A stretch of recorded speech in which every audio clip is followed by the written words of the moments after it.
Yeah. So a warm welcome to all the participants, and a very warm welcome to all the faculties. And for I thank ICS for giving me this opportunity for conducting this webinar today. And I thank you all the faculties for agreeing to be here today, share your insights and wisdom and your experience in the field of tuberculosis. So today we have a special workshop on tuberculosis. We'll be discussing drug sensitive as well as drug resistant TB. We just celebrated World TB Day on 24th of March, and I would say that World TB Day is meant for other faculties, for pulmonologists and specialists working in the field of tuberculosis. It is every day that we celebrate Tuberculosis Day. But today, all the faculties are here to share some exciting new developments. I would say that past decade has been a great decade in the field of tuberculosis. We have had frequent updation of guidelines. We have had new drugs coming in, and now very soon, or I think many of the centers have already been covered with a shorter regimen, which we all have been waiting for. The guidelines and algorithms have been updated, and very soon we'll be having the expert XDR available in the public sector program, and many more new exciting things. So I think it's a great thing to update ourselves with the newer guidelines. And I thank you so much thank you so much Indian Chess Society, Dr. Amita Nene, Dr. Samaria, Dr. Sandeep Salvi for organizing these workshops on a periodic basis, and this has been having a tremendous response. So today we are having one more such exciting session, and we'll start without taking much time. I know all of you are really eager to hear what's happening in the field of tuberculosis, especially DRTB, with all the new guidelines being updated. So I invite the first speaker, Dr. Radha Munje. Dr. Radha, of course, does not need any introduction. She's a great clinician, a great academician, and a great mentor to so many of you. Many of you may have had the opportunity to get the mentorship from her. She is currently the professor and HOD of respiratory medicine at IGGMC Nagpur. She's been president of Vidarbha Chess Association in 2019 and 21, and she's been in the governing council of Indian Chess Society for 2 terms. She's been recipient of SN Tripathi Oration at NATCON 2015 and many more orations through these years. And she's also received the Professional Excellence Award by Government of India on World TB Day in 2021. She's organized 73rd NatCon at Nagpur, and I still remember it was such an excellent conference. I remembered having attended that. And she's been editor of ICS Public Forum, and she's been on the editorial board of many prestigious journals. She's had more than 25 publications and has eight chapters in 7 books. And she's been faculty, and all of us have had the good fortune of listening to her. And today also one such great session we're expecting and eager to listen to Dr. Radha Munje. Without wasting much time, over to you, Dr. Radha. Thank you, Alpa, for that wonderful introduction. And allow me to screen share the tech team.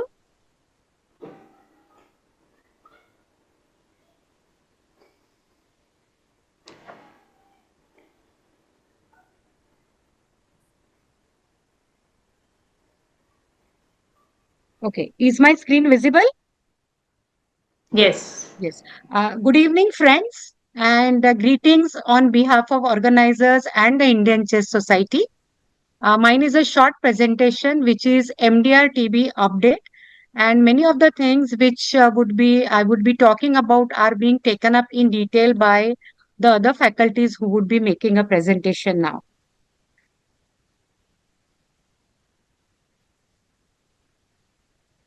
So We just have had World TB Day of 2025 with the theme of Commit, Invest, and Deliver towards achieving freedom from tuberculosis or NTB. And that is why we are all here committing the time, investing it in a good way, learning about the updates on MDR-TB. And what everybody is going to do is when they go back, they would be taking up these strategies in the best possible way for the betterment of their own patients. We all know that this is the grouping of anti-TB drugs which we use for treating DRTB, and these guidelines have come up in 2020, and this is based on the evidence of all the anti-TB drugs used in MDR-TB regime based on their efficacy and safety of second line safety. So when we talk about efficacy, its effect in not only curing but preventing relapses. And when we talk about safety, we have to understand that we are talking about the various ADRs the drug might cause or how efficacious they would be together in rendering a cure to the DRTB patients. So when you look, I have just taken up these diagnostic algorithms. This is for drug sensitive TB, but I'm not going to explain the algorithm to everybody because all of us know. But what is important here to see is that all those who are symptomatic and are suspected of TB, we have to do an upfront CBNAT, which we now call as UDST, that is Universal Drug Sensitivity Testing. So that is the first test which gives you a diagnosis of TB as well as lets you know whether patient is sensitive to rifampicin or rather resistance to rifampicin is detected or not. And based on this, then the further evaluation and the treatment is based on these results. Similarly, when we look at the diagnostic algorithm of extrapulmonary TB, here also appropriate specimen from the site, whichever sample it may be, whether it's a pleural fluid, whether it is a CSF, whether it is an aspirate from lymph nodes, whether it is a pus from the cold abscess, all this, apart from when you send for other biochemical parameters or cytology or histopathology, the second sample or must be taken and sent for upfront molecular testing by CBNAT. And once MTB is detected, it would also give you report upon rifampicin resistance, if any. And at that time, we have to, because these all samples of extrapulmonary TB are very, very precious, it may not be possible to go back and take second sample. When you take the first sample, that time only the second sample has to be preserved for other testings which are needed, either LPA or culture and then doing LPA or DST. There is going to be a talk on diagnostic methods. So I'm not going into the go into the details, but it suffices to say that these precious samples must be preserved for working up further whenever there is a clue to drug resistance. Same is true about pediatric TB diagnostic algorithm. And here also you can see that the samples of either sputum or extrapulmonary TB sites or in children when we take gastric lavage or gastric aspirates, all must be subjected to molecular testing or doing CBNAT. And then you look at the reports, and if RIF resistance is detected, and even if RIF resistance is not there, but the organism is seen, further cascaded diagnosis must be made into the relevant laboratories. Now, this is the recent integrated diagnostic algorithm that we have. And here you can see what I have already said, that all notified TB patients, those who are not offered to see for RIF resistance, like a diagnosis is made only by looking at the sputum smear or only by looking at the cytology or histopathology in case of extrapulmonary TB.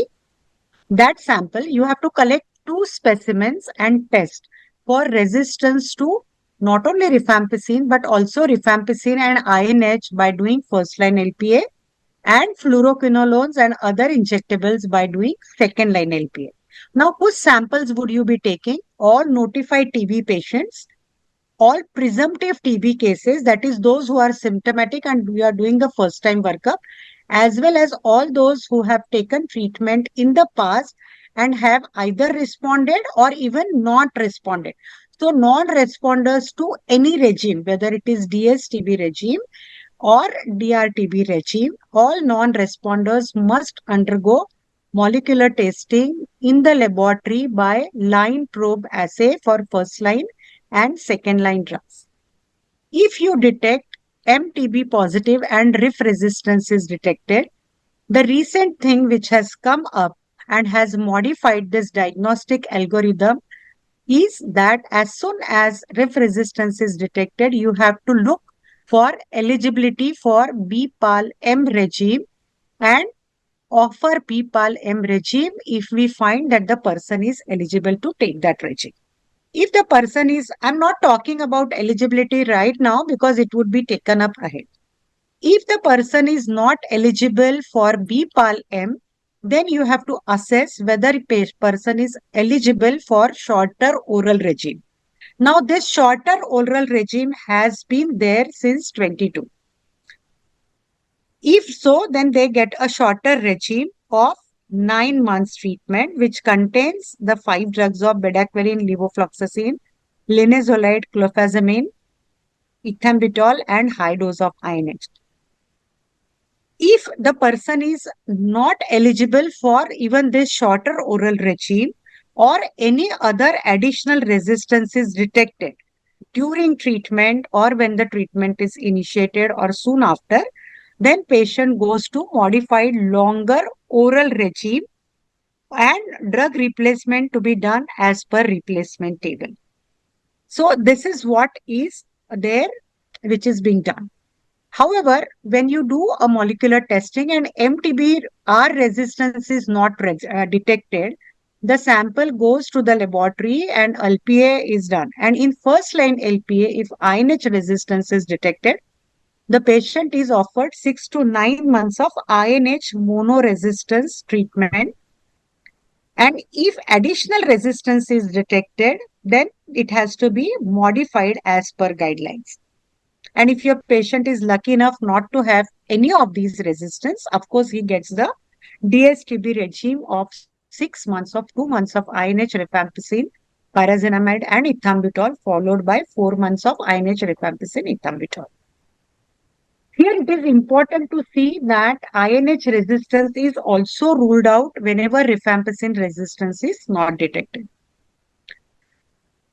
So I have already explained, but if you go one by one, you would see that the sample has to be sent for first line LPA to the higher laboratories because at DMCs or diagnostic centers, only TrueNat or CBNat machines will be available. Whereas for LPA in the program, as well as even in practice, all microbiology laboratories may not be equipped with LPA. They may have CBNat, they may have CBNat ultra machines, but may not have LPA. So you have to, or culture facilities may not be available. At that time, you have to select a laboratory where all these facilities exist. Then there are some criteria like you have to, the presumptive TB, this is an explanation of what I have already explained and the diagnostic algorithm. That TB patient's diagnosis is based on smear microscopy, many times clinico-radiological assessment and histopathology. However, all these patients must be encouraged to give a sample taken either by gastric aspirate or bronchoscopies or relevant investigations to be done, and sample is to be sent for molecular diagnostics. And presumptive TB are always those who have chest X-ray abnormality suggestive of TB with or without symptoms. And all of these must undergo the sputum examination. Other types of samples, as I have said, are already known that it can be gastric aspirates, bronchoalveolar lavage, fine needle aspiration, cytology of peripheral lymph node, CSF, and other signs. So this diagnostic algorithm, I have already explained in which way it goes forward. So I'm not going to revise, but it suffices to say that the recent guidelines say that as soon as rifampicin resistance is detected on molecular test, apart from sending the sample ahead for first line and second line LPA as well as cultures, assess the patient for eligibility of BPAL-M regime, and if the patient is eligible, patient would be getting BPAL regime. If not, then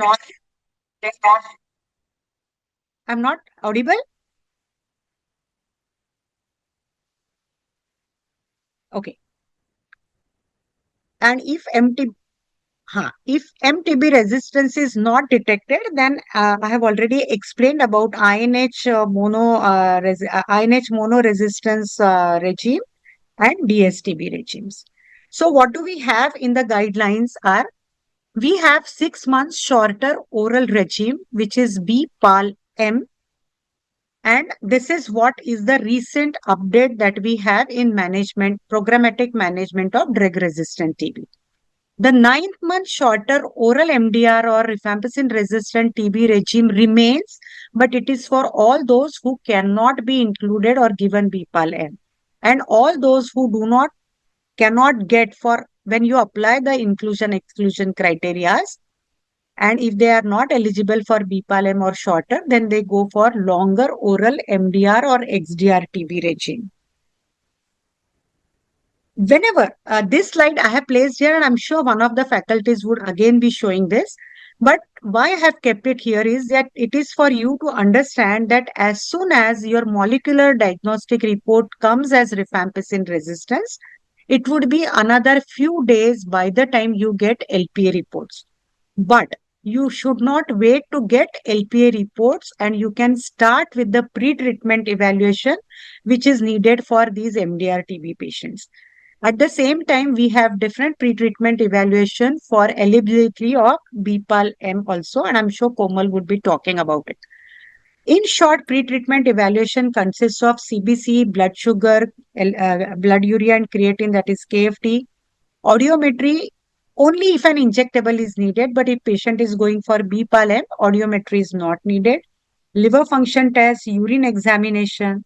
If the patient is to be put on a regime where cycloserine is there, then psychiatric evaluation, serum electrolytes, ECG, urine pregnancy test, ophthalm opinion, and surgical evaluation. If at all you think that the patient might need something to be done in the future, you can do that or you can skip that. Here is an eligibility criteria for BPAL-M. It is to be offered to age more than 14 years and above, new microbiologically confirmed RRTB person, and if at all they have taken bedaquiline or linezolide, then the exposure should not be more than 1 month. If the exposure is more than 1 month, then you need DST of all these drugs in BPAL-M.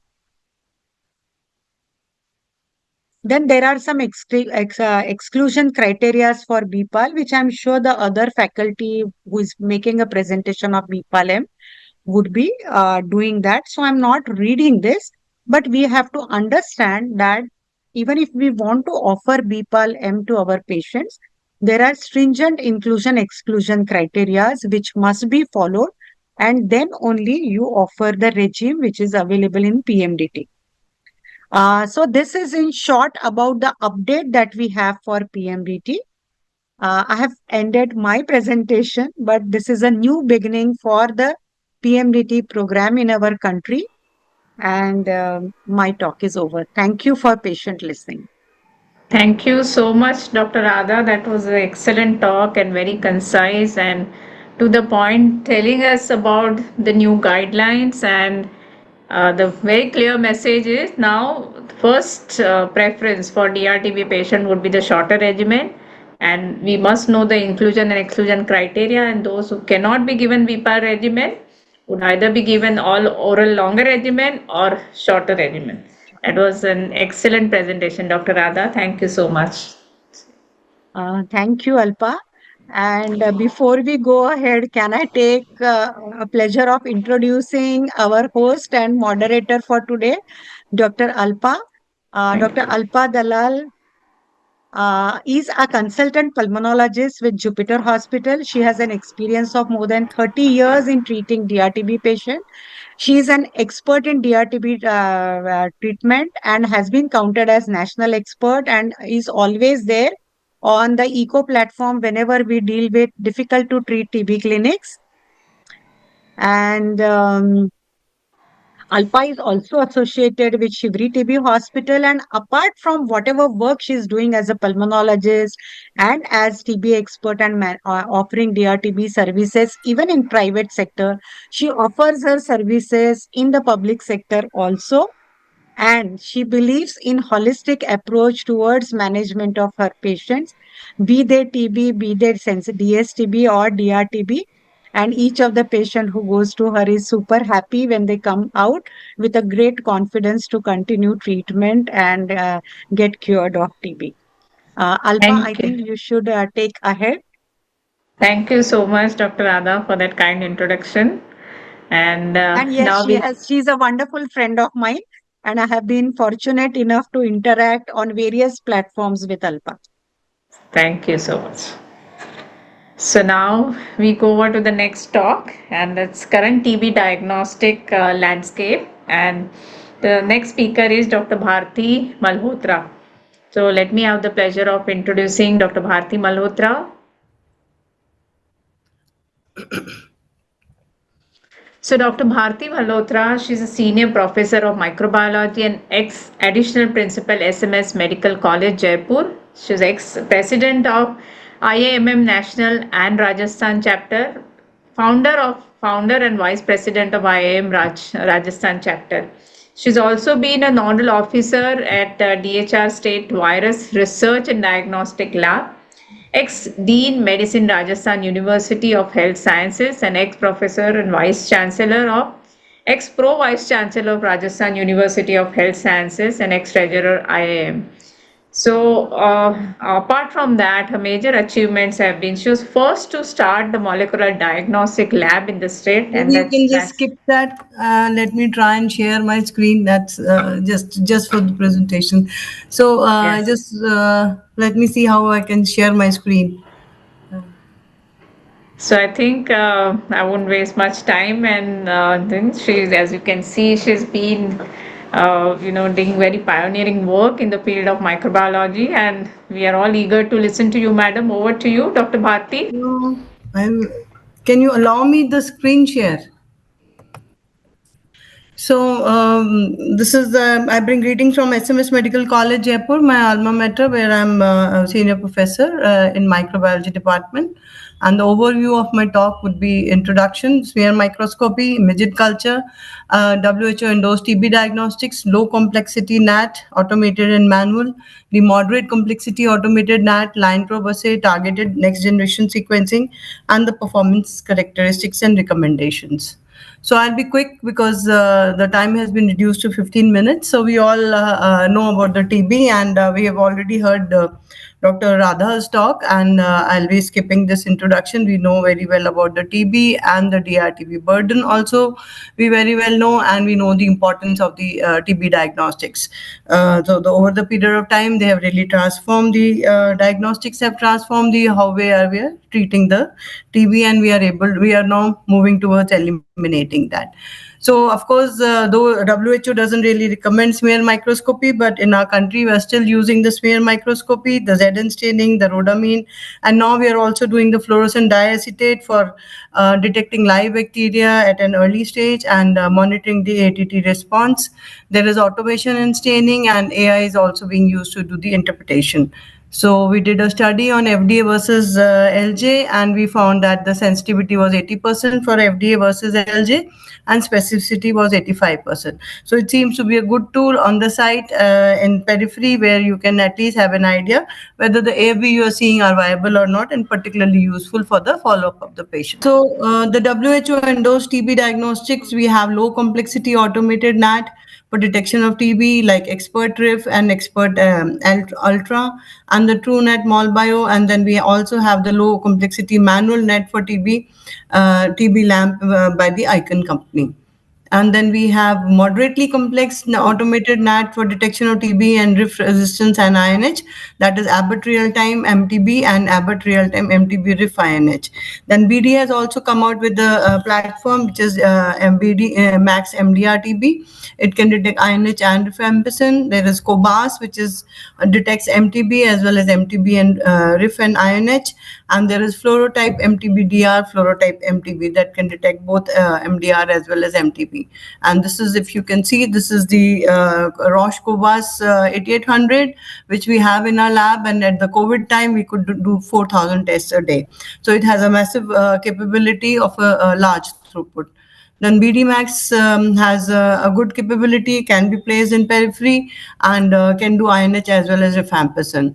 Then there is low complexity automated NAT for detection of INH and second line DST. The MTB XDR from the CIFID can do the XDR also, and the line probe assay, the genotype MTB-DR +1 version 1 and 2, and the MTB genotype MTB-DR second line assay can do for the second line assay. And there is GenoScholar, which can also do the NTM and MDR-TB. Of course, the line probe assay by genotype also has an NTM assay where you can differentiate the NTM. Now, talking of the low complexity automated NAT, we have MTB RIF CIFID. It is very extensively used in periphery and in the referral labs. It can detect MTB as well as rifampicin resistance. And the important thing is that it detects within 2 hours time, and it is being done at the district and sub-districted level. Uninterrupted power supply is the main key issue here. For that, later on, and this is what the principle of this test is. I'm not going into the details of that. Then the recommendations are for the adults and the children with the signs and symptoms of pulmonary TB, and for the tubercular meningitis, and also for the extrapulmonary TB. Then there are low complexity automated NATs, the MTB RIF Ultra. This is the next generation test, and it has higher analytical sensitivity. The limit of detection is 16 CFU per ml versus 114 of the earlier, only the MTB RIF. And it can detect 2 different multi-copy amplification targets, IS6110 and 1081. It has larger DNA reaction chamber, so the volume also you are adding is more, so the sensitivity is much more, and it has improved the accuracy of rifampicin resistance. So the recommendations again are for the pulmonary TB patient with signs and symptoms of pulmonary TB, for the children, the nasogastric aspirate, as well as it is also being used as the initial diagnostic test. It is definitely the similar recommendations as the earlier version. It's only more sensitive. And then we have these low complexity automated NATs like TrueNAT, which is our indigenous and much cheaper and is very robust. You can use it without the electricity. You can just use the main thing is that doesn't require the air conditioning.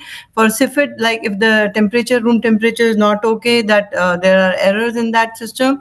But with TrueNAT is very robust in Indian setting and can be comfortably used. And it is made in India, chip based, and the TAT is again 2 hours, less than 2 hours, and it is battery operated, used in the peripheral labs, and but it has multiple pipetting steps as compared to the Gene Expert. That is the limitation of the test. So the technicians are happier with the CIFID. It's easy to use, but not so robust in without AC. TrueNAT MTB plus as well as the MTB RIF DX, it's being used for the adult and children, and the sputum as the initial diagnostic test, not yet been recommended in the extrapulmonary. This is the photograph of this TrueNAT or the MolBio. Then there are other low complexity manual NATs like LAMP assay, which is made by the Icon, or it's a Japanese firm. It is only for MTB detection. It doesn't have the DST facility, and it was endorsed in 2016. It is manual assay, and it is being used in the peripheral labs. It is recommended for the adults with the pulmonary TB. Therefore, the sputum may be used as a replacement for microscopy, and initial smear negative follow-up tests. So this is how the lamp assay looks like. The kit is there, and below you can see that the colored green fluorescence, and that indicates it's a positive test. So if you look at the performance characteristics of all these assays, we find that MTB RIF, it has a sensitivity for MTB detection as 85 versus in 90 for the Expert Ultra. And for RIF resistance, the sensitivity of MTB RIF is 96 as compared to 94 for the Ultra. And the TrueNAT MTB plus the sensitivity is 80 and MTB RIF is 84.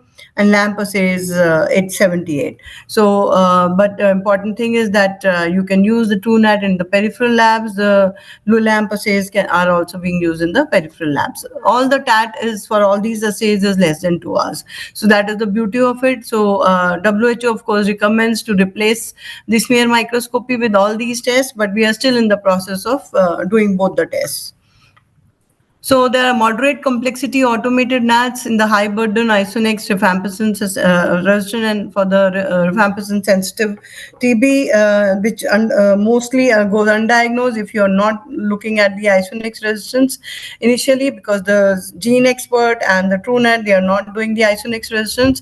So that is a major gap in our system. So now we have these faster and less complex assays to perform, mainly being run on the multi-disease high-throughput platform, which are already existing for HIV, HCV viral load, like the Abbott is there, and the BD-Max also can do it. So they have automated or manual DNA extraction, and everything else is automated. But the setting is generally the referral lab till now. But whether the program is going to place them in the periphery, because they are higher throughput, so the chances of place them in periphery are less because of the higher throughput capacity. So they are again recommended for people with signs and symptoms of pulmonary TB, for the respiratory samples, and they are being used for INH and rifampicin resistance together.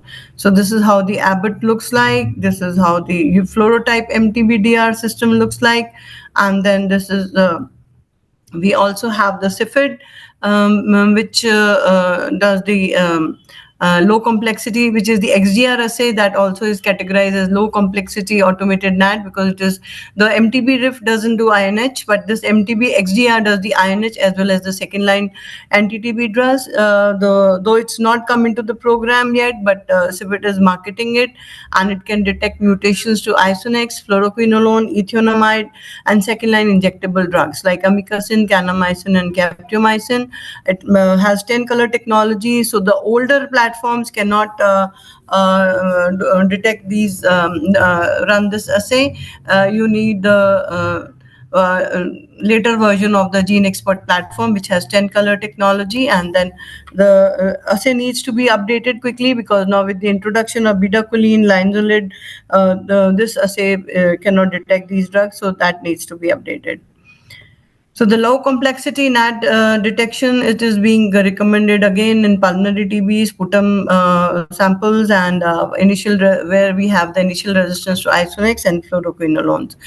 Then victorologically confirmed pulmonary RIF resistant TB, there also if you can do the initial resistance to ethionamide and amikacin can be seen.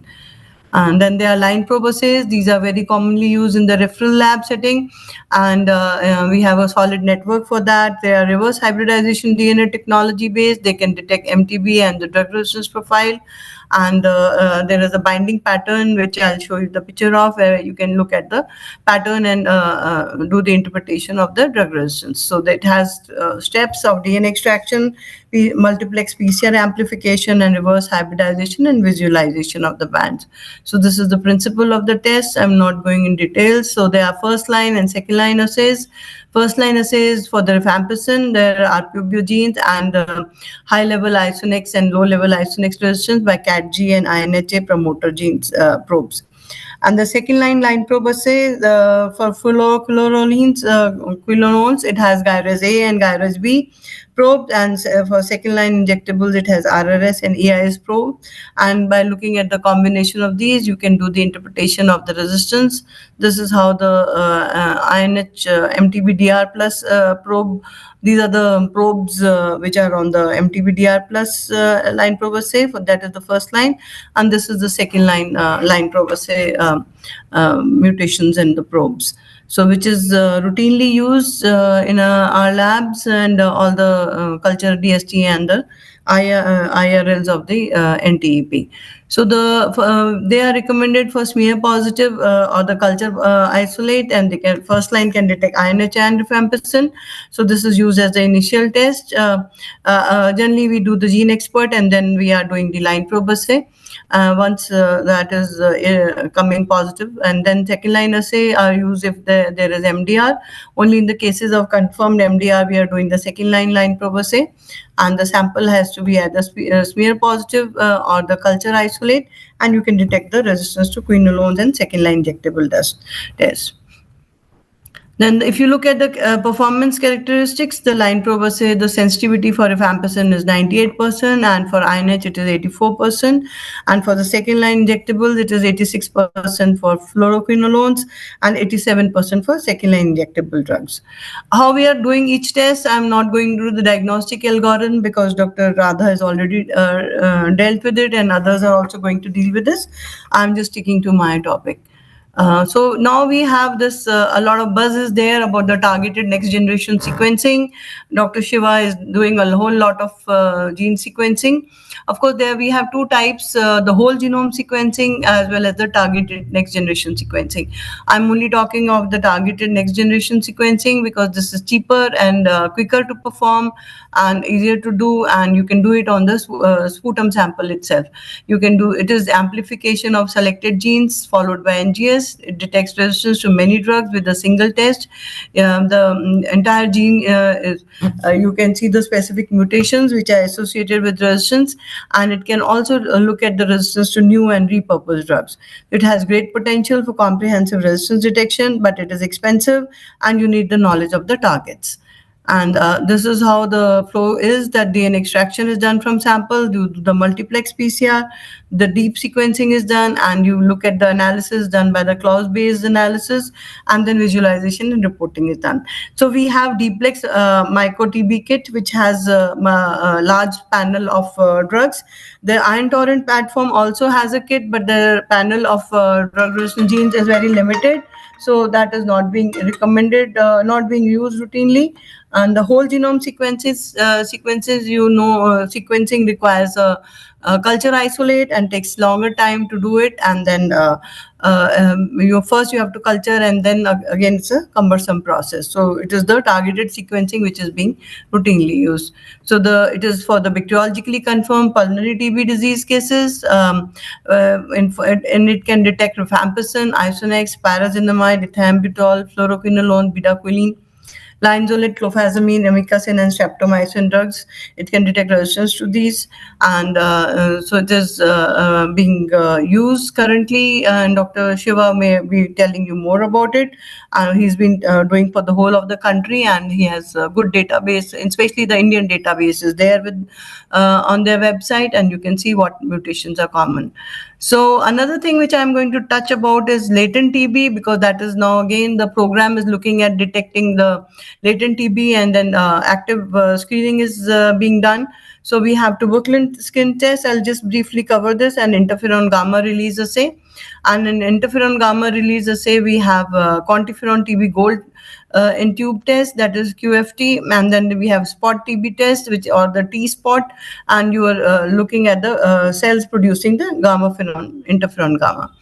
The interferon gamma release assay, it is in vitro blood test. It measures the well-defined mix of synthetic peptides, the TBT 7.7, ESAT6, and CFP10.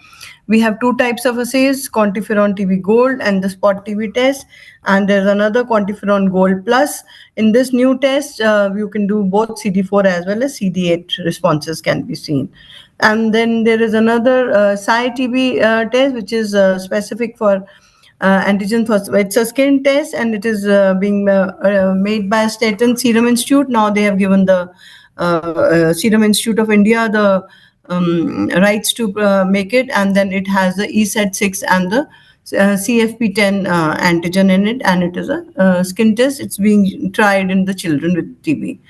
So this is what the details about the quantiferon and the T spot test, how they are detecting it, the principle behind it. Important thing is when you look at the compare the TST and the IGRA, you look see that the TST has the specificity is low, but the sensitivity is high, and it is easy to use, but and the cost is low. But it can be used in the children, and people living with HIV will not give a correct interpretation because of poor immune response. IGRA has higher sensitivity, high specificity. It is now being used and recommended by the program, the quantiferon gold plus assay, but it requires a lab and the cost is higher as compared to the TST. But now the program is looking at active case finding, and so whom to test for latent TB? The children less than 5 years, more than 5 years of age, and adults with pulmonary high risk population has to be tested, and other high risk group also to be done tested as per the diagnostic algorithm. So this Since is we another are test. just overshooting the time, so Yeah, I'm okay, done with okay, it. last, So, okay. yeah, yeah. So what we need is we have good landscape of TB diagnostics which are accurate and faster. We have NAT, which is giving good clinical impact, and the reduction in time is there. And now it has been helped in treatment. And what is needed is that active case finding is what we are looking at. We are looking at rapid molecular detection of MTB and MDRTB, and initiating like BDMAX and COBAS, and all these newer platforms are being tried. Contact tracing and screening and initiation of TPT is being done. Monitoring of response and early detection of MDR, XDR using the NGS platform, and personalized treatment regime. That is the way for the future, and that is what we are looking at in the future, very immediate future. Thank you so much for Thank you, your Dr. time. Bharti. That was an Thank you.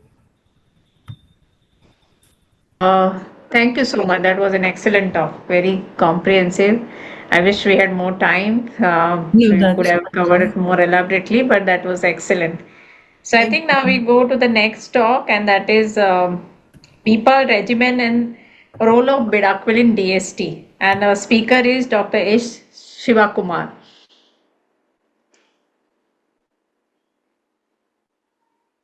To So see can I my have screen the here? introductory slide of Dr. Shiva Kumar? Okay. Before starting the talk, I am Shiva Kumar from the National Institute for Research in Tuberculosis, and from the Department of Bacteriology, presently heading the department, which is also a supranational reference laboratory.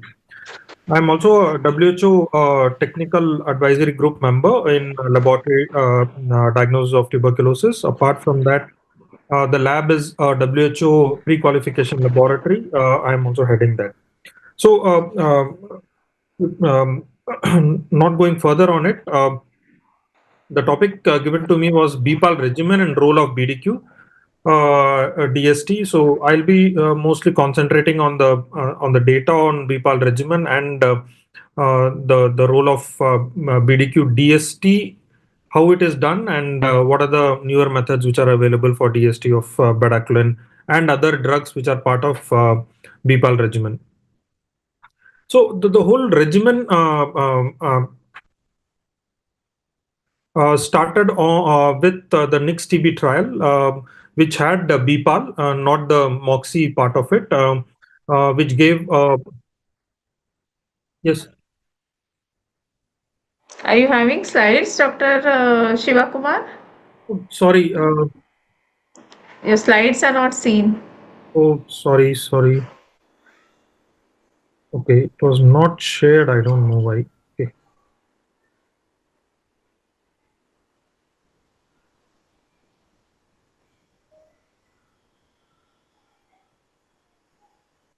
Are you able to see my screen now?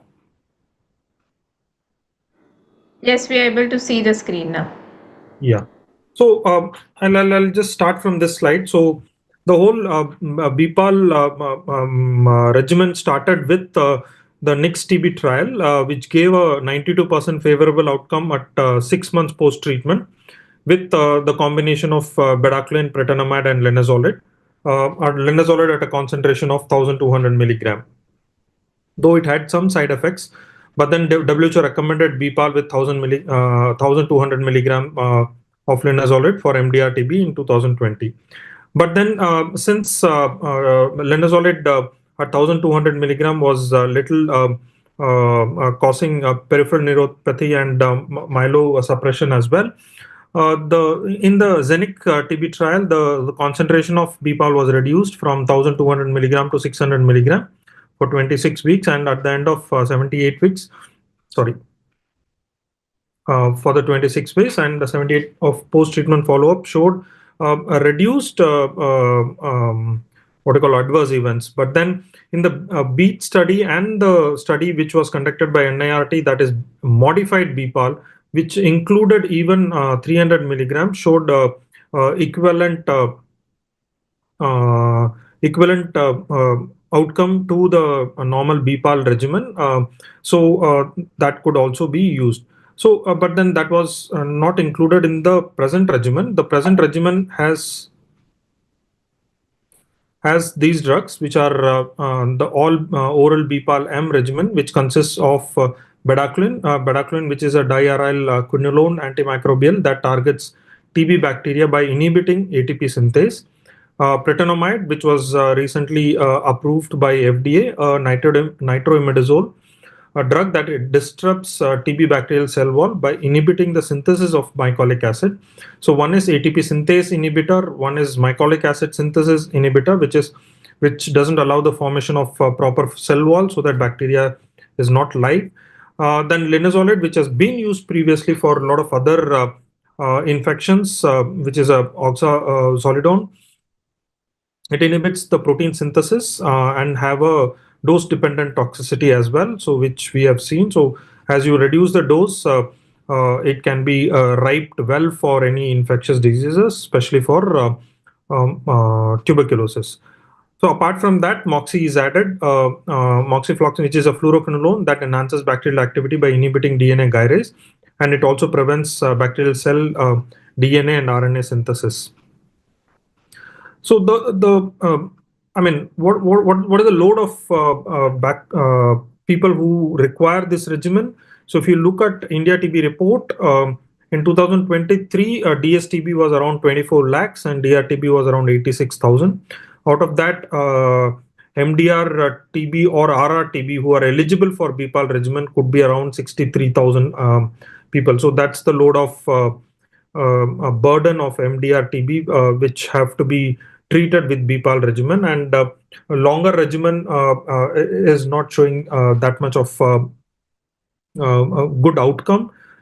Using BPAL regimen in a shorter study which was recently conducted without M, it showed a outcome of around 92 to 93% in all the arms with different dosage of linezolid. So this my previous speakers have already talked about, but this is just to emphasize. It's an integrated diagnostic and treatment algorithm for drug-resistant TB, mainly when BPAL-M regimen has to be considered. It is clearly divided into two parts. One is right and one other is left. On the left, you have MTB resistant strains. Or MTB patients who are resistant to rifampicin, and if they are greater than 14 years, they are eligible for BPAL. Otherwise, they go into the longer and shorter oral regimens as per the workup. So if a patient goes to a BPAL regimen, then he takes for the first 2 weeks he takes 400 milligram once daily. Which is 4 tablets of 100 milligram tablets, along with pretendamide 200 milligram, linezolid 600 milligram, and moxifloxacin 400 milligrams single tablets. And this then bedaquiline is changed to 200 milligram thrice, 3 times per week as 200 milligram dosage, and this might be continued to 29 months depending upon the treatment follow-up, and can be continued to 39 months in case of pretendamide, linezolid, and moxifloxacin, depending upon the workup of follow-up of the patient and his response to the treatment. Apart from this, pyridoxine will be administered for entire duration of treatment as per the weight band. Yeah. So coming to my part, so so before introducing bedaquiline, there were a few things which bedaquiline and BPAL regimen, 2-3 things which we have to take care. What is the basal level resistance of these drugs in MDR-TB patients? Because the intent to treat this patient are MDR-TB patients. They are not DSTB. We are not introducing this into DSTB. So if you look at baseline resistance in the previous MBPAL study, it was around 2.17%. And for linezolid, it was 1.4%, and pretendamide, it was little higher. I'll tell you about pretendamide in the next slide, because it has a different variability. If pretendamide concentration is, the testing concentration for pretendamide is 1, then the resistance is higher. I'll talk about it later. But then BDQ resistance in various studies, other studies by Dr. Ajay Veer, and have shown a percentage of 1.64, and this frequency is higher in patients who are treated, which is around 7.14%. But then in some areas of DRTB patients, it has been shown that out of the 117 BDQ exposed patients for our last 2 years, and have shown increased BDQ resistance, which has gone up to 36%. This paper was published by Dr. Singla et al. In 2025. So this is the basal level resistance or to various bedaquiline, various BPAL regimen drugs. Particularly on pretendamide, it is very in a study by us at NIRT has shown that pretendamide shows increased MIC. That means it needs little more concentration of drug to get killed for a particular lineage. So the green bar represents the lineage 1, and the orange, I'm little poor in color coding. So orange color one, which represents the other lineages, which is 2, 3, and 4, show inhibition below 0.5. What does this mean? Is like lineage 1 has requires little more drug to be killed, okay, and other lineages require less, that is 0.5 and less, whereas lineage 1 requires 2 and above. So previously the critical concentration for testing for pretendamide was decided using NICS trial as 1.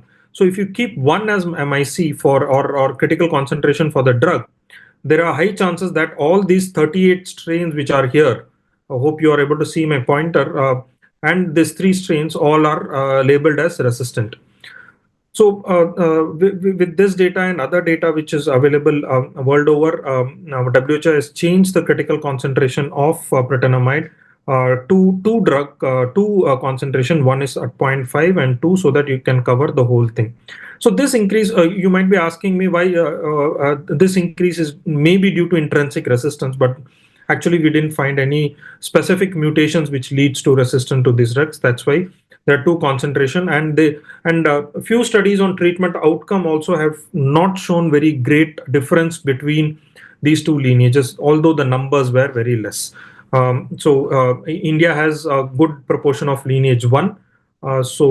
If there is some kind of a failure on it, this also can be failure of a patient. This can also be considered and looked for when you are really looking at pretendamide resistant strains. So going to the challenges in conducting DST or drug susceptibility testing, first thing is availability. If you look at any point of time 3 months before, bedaquiline DST was only done in 5 places all over India, 5 to maximum 6 places. And as I told you, the load was around 63,000. So it is quite difficult to do BDQ DST for 63,000 isolates in around 6 labs. So now with the introduction of BDQ and the strong decisions taken by Central TB Division, there have been another 33 labs which have been trained, and this trained labs is going to offer uh, testing to bedaquiline, pretenamide, as well as linezolid for all the BDQ containing regimen. They are under certification now. Maybe in a month's time, all of them, 1 month's time or 2 months time, it will be done, and they will be able to offer BDQ as well as other drugs of BPAL, comprehensive DST. But then DST takes time. So turnaround time for phenotypic DSTs, particularly for microbe dilution assays or for midget containing assay, it's quite time consuming. And genotypic methods can be faster, but then we don't have rapid genotypic methods which are available now. So another problem with bedaquiline and other drugs as well, the mutational variability, where mutation in ATP gene is considered the most common reason for drug resistance. But in Western isolates as well as other South African isolates. But then if you come to India, then the resistance mechanism is due to a efflex pump, which is RV0678. So that's the most common mutation which is seen for bedaquiline resistance. So this also depicts the same challenges. Phenotypic DST takes for culture around 42 days, and after 42 days, again another 15 to 20 days for phenotypic DST, which takes close to 6 to 9 weeks for any DST to be available. And for this, you need to have a culture to be grown from the sputum sample. So phenotypic DST is definitely time consuming, but then it gives you answer to all the BPAL regimen drugs.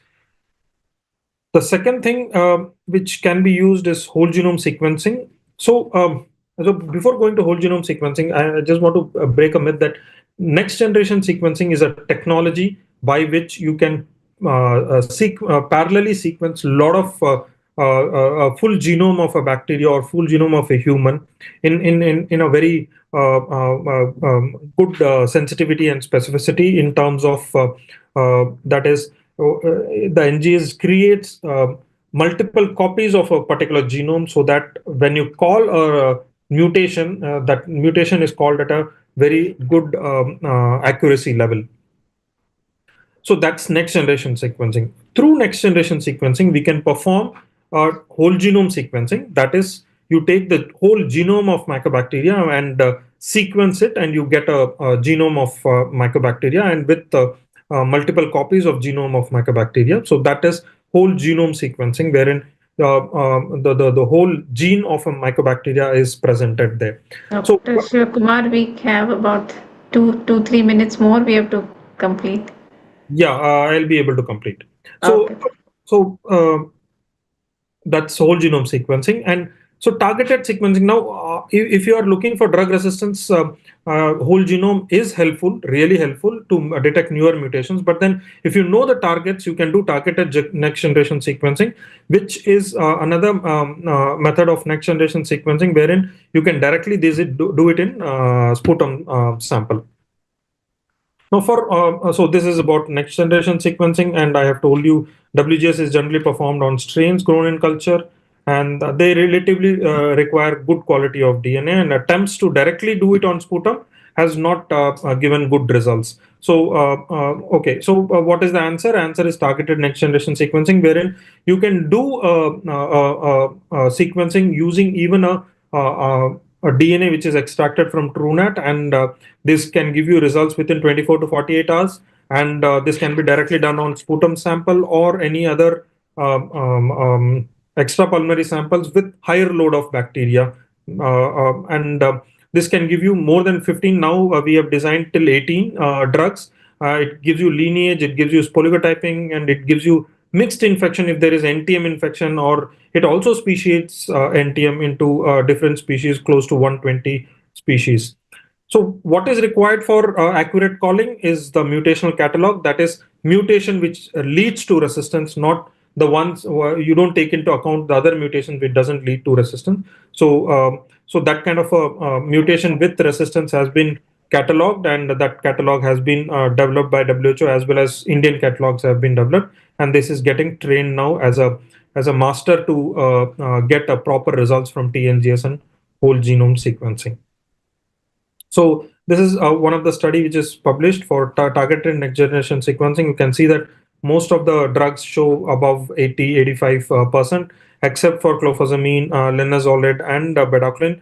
That is because the number of resistant strains have been very less, although the duplex test shows a better resolution.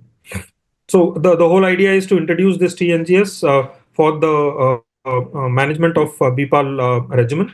So it can be introduced after gene export, where second sample can be collected, and this second sample can be cultured, as well as targeted next generation sequencing can be done in all the LPA labs. That's what is expected. Thank you. Thank you so much for that excellent, insightful talk. It is a blessing for clinicians to hear from the scientific angle. And thank you so much, Dr. Shiva Kumar. That was excellent talk, and targeted new generation sequencing is really looking excited, and we all clinicians hope that we'll be able to have access to it much sooner. Now, going to our next talk is on different regimens available for treatment of DRTB. We have Dr. Komal Shah with us, a young dynamic pulmonologist from Nashik. She's an associate professor in Department of Pulmonology at Vasantrao Pawar Medical College, Hospital and Research Center. And she's also infectious disease specialist. She did her training, DNB training from Jaslok Hospital, and she's also done her fellowship in infectious diseases. And she has been awarded many best paper awards, as you can see here. And I'm sure she's going to give a very, very great talk on different regimens available. So we already have had some discussion about it in the previous talks, but we'll know more in detail about it. And what I would request Dr. Komal, if whatever has been discussed earlier, in the interest of time, maybe we could rush through. And anyways, we are going to cover those things in the panel discussion. Thank you so much. Over to you, Dr. Komal. Thank you, ma'am, for the kind introduction. And I would like to thank ICS.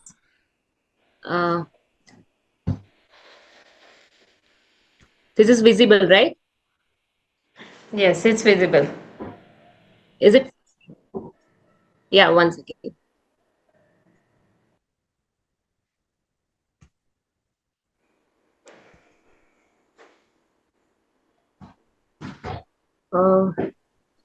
One second.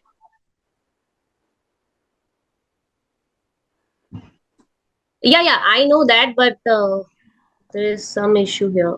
1 minute. Yeah.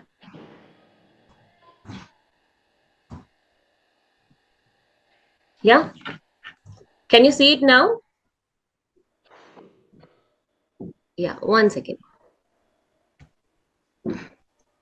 Yeah, so good evening, everyone.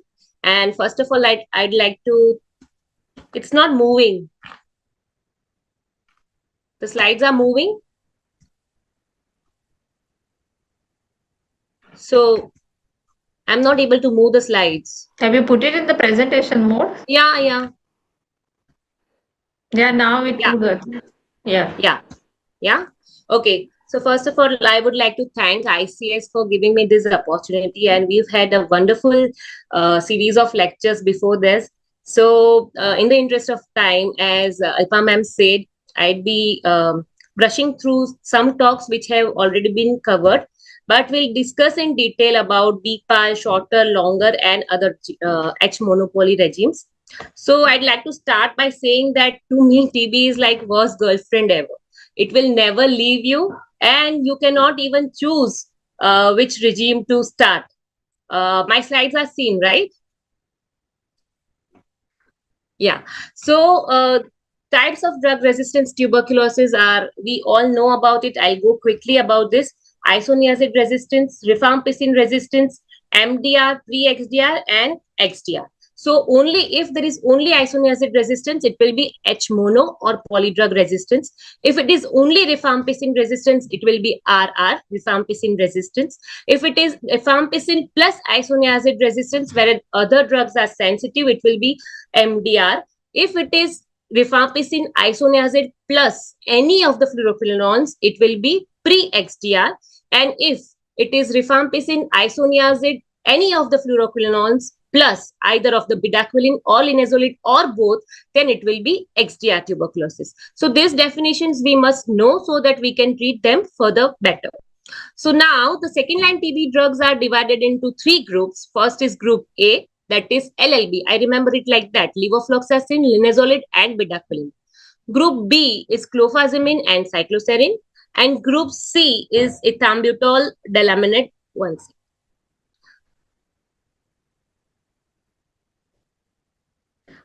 Pyrazinamide, imipenem-cilastin, amikacin, ethionamide, and PAS. Again, I'm not able to move the slides.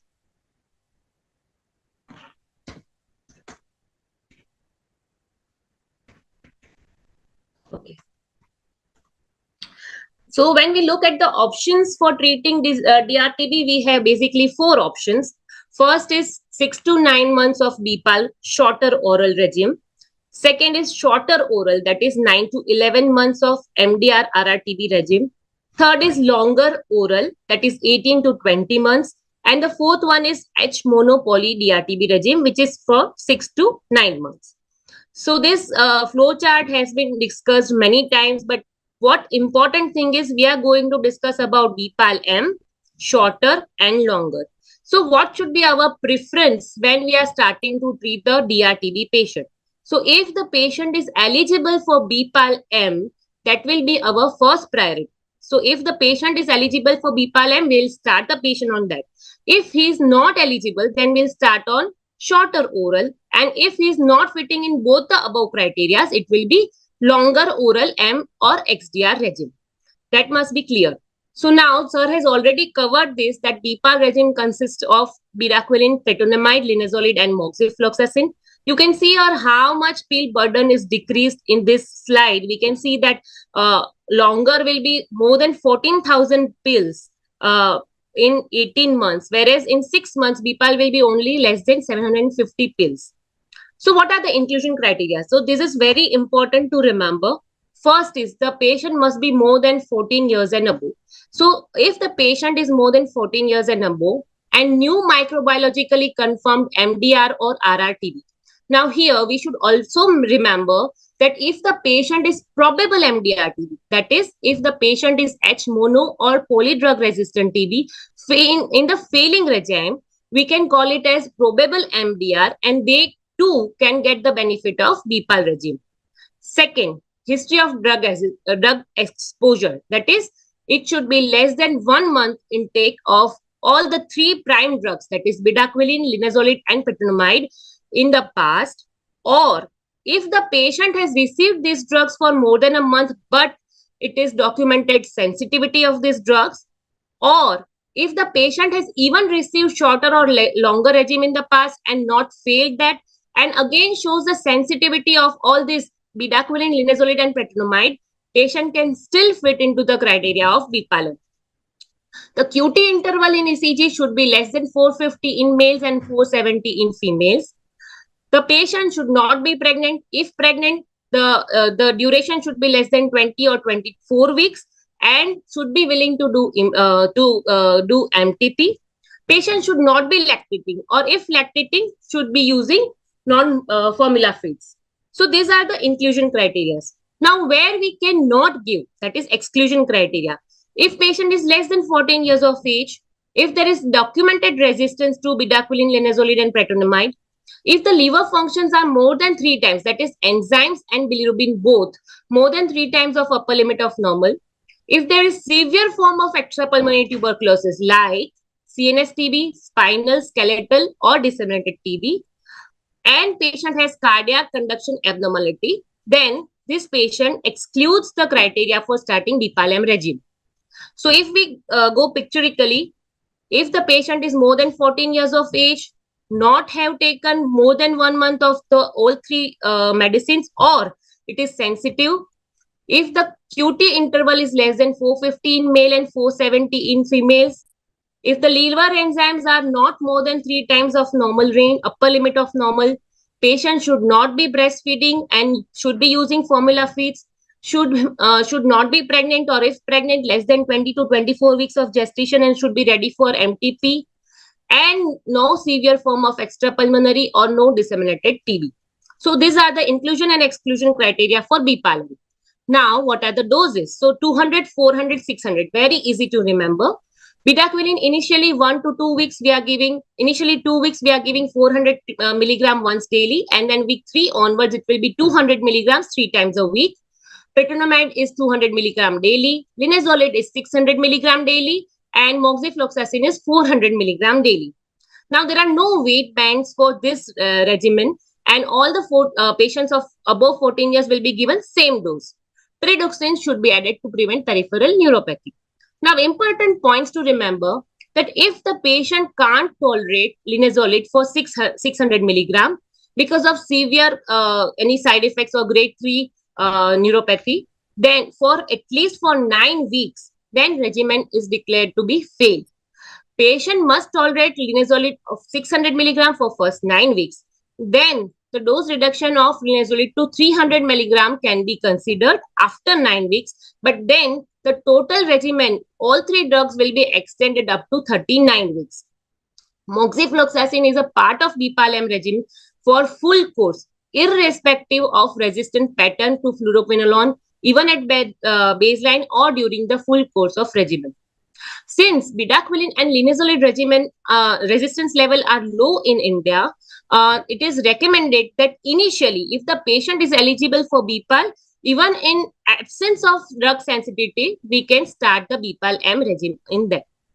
Now, second comes 9 to 11 months of shorter. The inclusion criteria for shorter TB regime is rifampicin resistance detected, but fluoroquinolone resistance not detected. There is no history of exposure to previous treatment with second-line drugs, or this for more than 1 month, or it is sensitive. There should be no extensive TB disease, no severe form of extrapulmonary TB like CNS TB, spinal skeletal TB, and same, patient should not be pregnant, non-lactating if we are going to use ethionamide. So it should be RR or MDR. There should be no fluoroquinolone resistance. Patient should not have taken the medicines for more than 1 month in the past, or it is shown to be sensitive. There should be no extensive or severe form of extrapulmonary TB. We can give it for kids more than 5 years of age, and patient should not be lactating when we are or pregnant when we are using ethionamide. Now, interesting point, and the regime, that new regime that this was the old where we were using ethionamide in the past. The new regime consists of linezolid. This is the new change which has come recently. So we can now use 2 months of linezolid, 4 to 6 months of levofloxacin, clofazimide, pyrazinamide, ethambutol, and high dose INH, and 6 to 9 months of bedaquiline. This would be the starting phase. And later, for 5 months, we can use levofloxacin, clofazimide, pyrazinamide, and ethambutol. Now, when we have replaced ethionamide with linezolid, so it can also be given to pregnant women. So ethionamide cannot be given till 32 weeks of pregnancy, but linezolid can be, when we are using linezolid, it can still be given to pregnant women. Second, thyroid function test is not required in pre-treatment evaluation because now we are using linezolid. And it can be given in both cases. Now, previous guidelines, we had the guidelines where it was mentioned that if there is CAT-G and INH mutations both, we could not use ethionamide. But now, because we are using linezolid, we can use shorter regime even if there are both the mutations present. So this is the new change in the guidelines. Third one will be longer oral.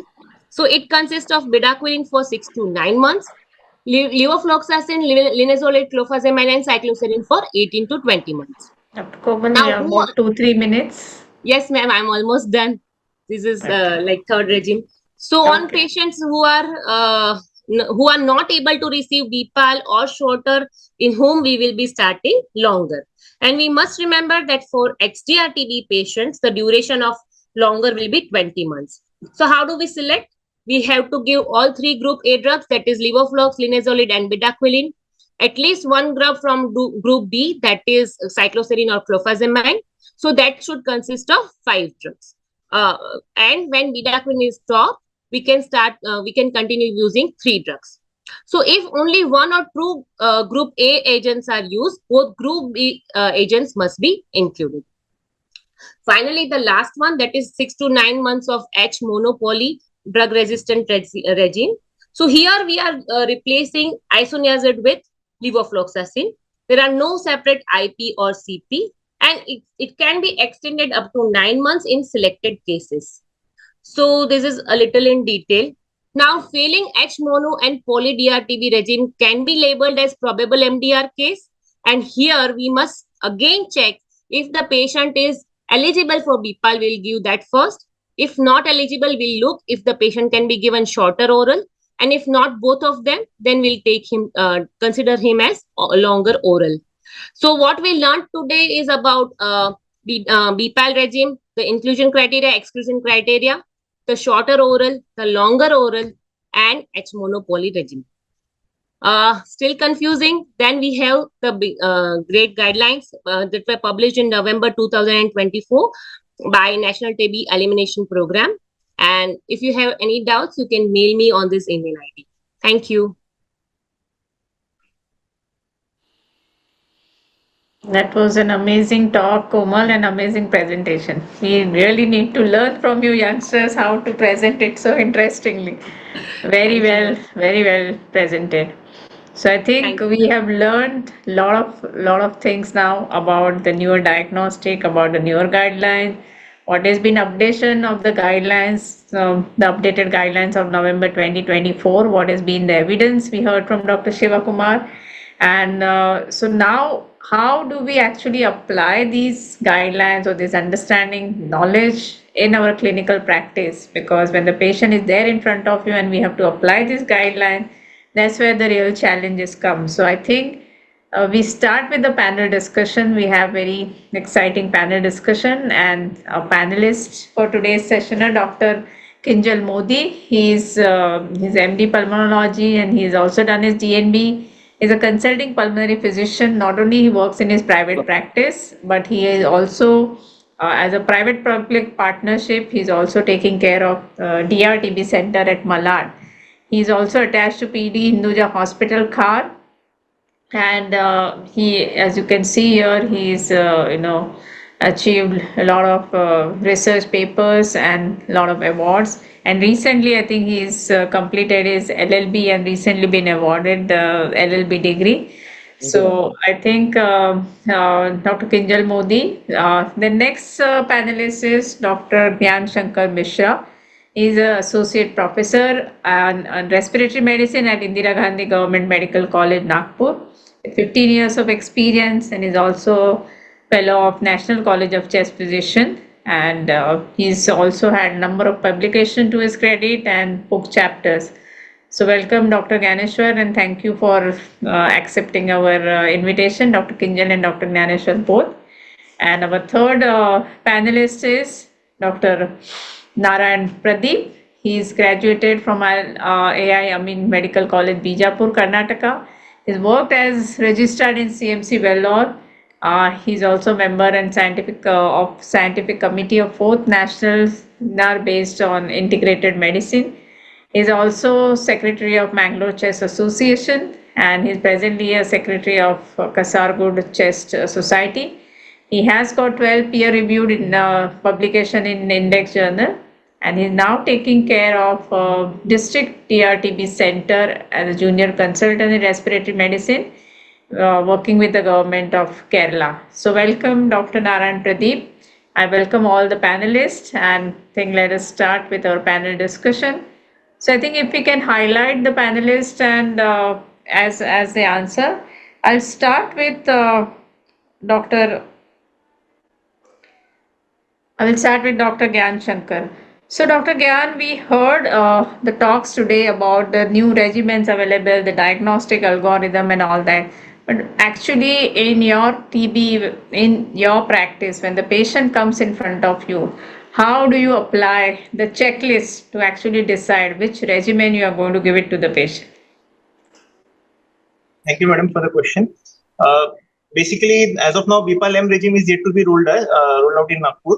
So, as per the algorithm, once it is rolled out, when a new patient comes, so essentially this will be the first choice regime.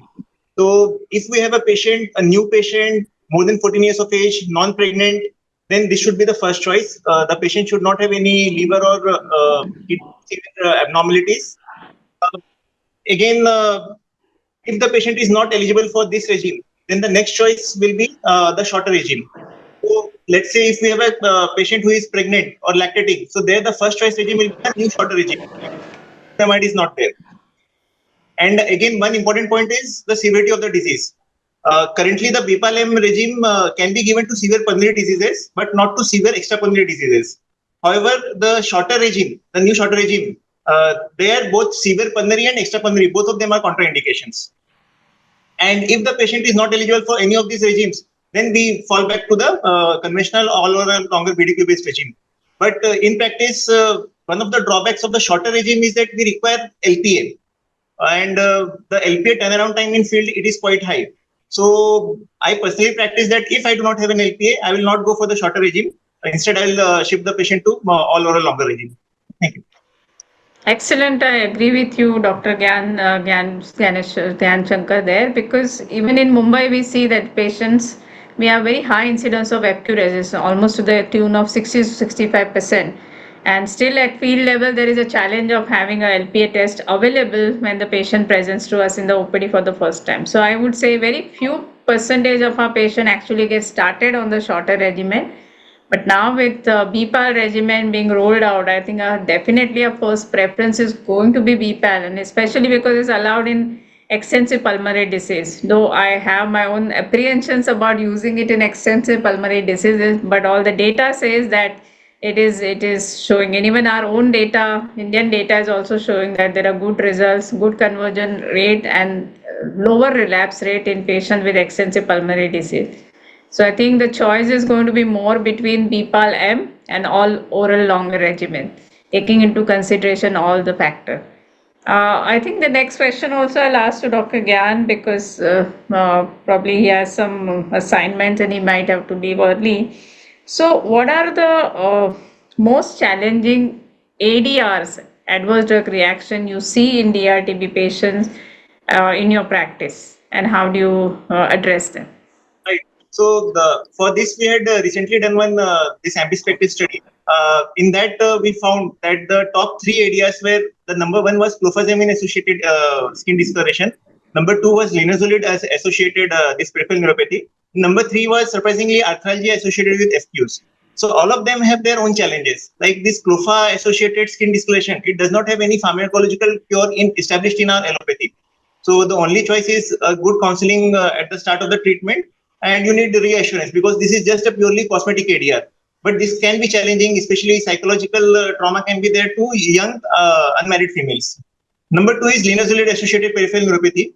So here our researchers showed that almost 43% of the patients on this DRTB regimes, they had this peripheral neuropathy. Early recognition is very important. So you need to recognize it early, and then the steps are either a dose reduction, a dose modification. If not, then you need to give symptomatic treatment. Maybe amitriptyline, nortriptyline, pregabalin, gabapentin, methylcobalamin. These are all the options, but none of them will give perfect cure. Means established cure is not there. So now in BPAL-M, the challenge is that in the initial line mix, you cannot do dose reduction or dose modification because then the patient will be have to be shifted to other regimes. So this was the peripheral neuropathy, and lastly it was arthralgia. In arthralgia, what we have seen is that FQs are the most culprit drugs, and surprisingly, levoflox is shown to have more arthralgias compared to moxiflox in our studies. So plain NSAIDs and sometimes dose reductions. If the patient is on the lower side of the weight band, we shift to a lower weight band. So that's how we address the challenging areas in our practice. Okay. So I'm sure there are many more other areas that we see, but the commonest I would agree with you is the peripheral neuropathy and cloppa-induced discoloration. And I think QT prolongation also, when they are using multiple other drugs, can be a challenge. But compared to what was earlier, apprehensions were there that bedaquiline is going to cause a lot of cardiotoxicity, but we see that probably bedaquiline is one of the safest drugs to be used. And we hardly ever, in my practice, I've hardly ever had to stop the bedaquiline. So I think probably that's a very safe drug to use. So many times we have to choose to extend the duration of bedaquiline because other drugs are causing a lot of toxicity. So thank you, Dr. Gyanshankar, for all your inputs. And now coming to Dr. Kinjal. Dr. Kinjal, we've had now a lot of updation of guidelines and newer diagnostic tests are available, but still we face a lot of challenges in private as well as public sector. So I would like to know from you what are the diagnostic challenges you face in the public sector and in private sector. Since you have the privilege of working in both sectors, I would like to have your inputs on this. Dr. Thank you so much, Alpa madam, for that question. Am I audible, madam? Yes. Yeah. And I'd like to thank ICS also for having this kind of interactive conferences and webinars every time here and there. So basically, people are getting more and more knowledge about the new regimes and the new treatment that is coming up for TB. Madam, basically, it's two worlds altogether. When we work in the private as well as public, I work in both the settings, so I know where to work from. I was just trying to get one of the some similar condition. So I remember the Shah movie. So when he was attacked at that time, so I remember that he had many weapons to fight with. So that happens when we are in the private sector. We have many things for at our disposal. So many things we can use up. And when unfortunately go to private sector, our hands are tied up. So that's basically because of cost issues coming to the picture. You don't have much of the access to the what do you call the investigation. Newer drugs. Yeah. So basically, coming to the specification, madam, when we go to private sector, people want more accurate and timely treatment. Time is the crux. People want that basically we want the as early as possible we can spend, but want the diagnosis at the earliest. So then we have many drugs and many things available, many investigations available with us, like Gene Expert, LPA, sequencing, cultures, not many things, WGS. So now we have to think ourselves what is the best for the patient compared to which where the DB is extrapulmonary, pulmonary. Depending on that, we have to get the samples accordingly and get it done for the best labs available, so that basically the patient is treated at the earliest and the best treatment regimen is available for the patient. Because they are affording, they can start as well. Video nowadays available in private sector also. When people doesn't want to just go to public sector for the getting the medicines nowadays, they start the medications on their own. We just have to refer have a Nishcha ID number for them. So that is the private part of it. Next, the public sector. Now the things comes. Can you come a bit closer and talk, Dr. Kinjal? Some of your words are getting lost, I think. Extremely sorry, ma'am. I was audible that time, or should I repeat the things? Yeah, no. It was audible. Oh, so basically, sorry for that audible issues. So in the public sector, things are a bit different. Now, when come to this picture, this kind of a place, we have but tight constraint regarding the cost, because patients are not going to spend for their own pockets. So we have to depend only on the government setting what are available.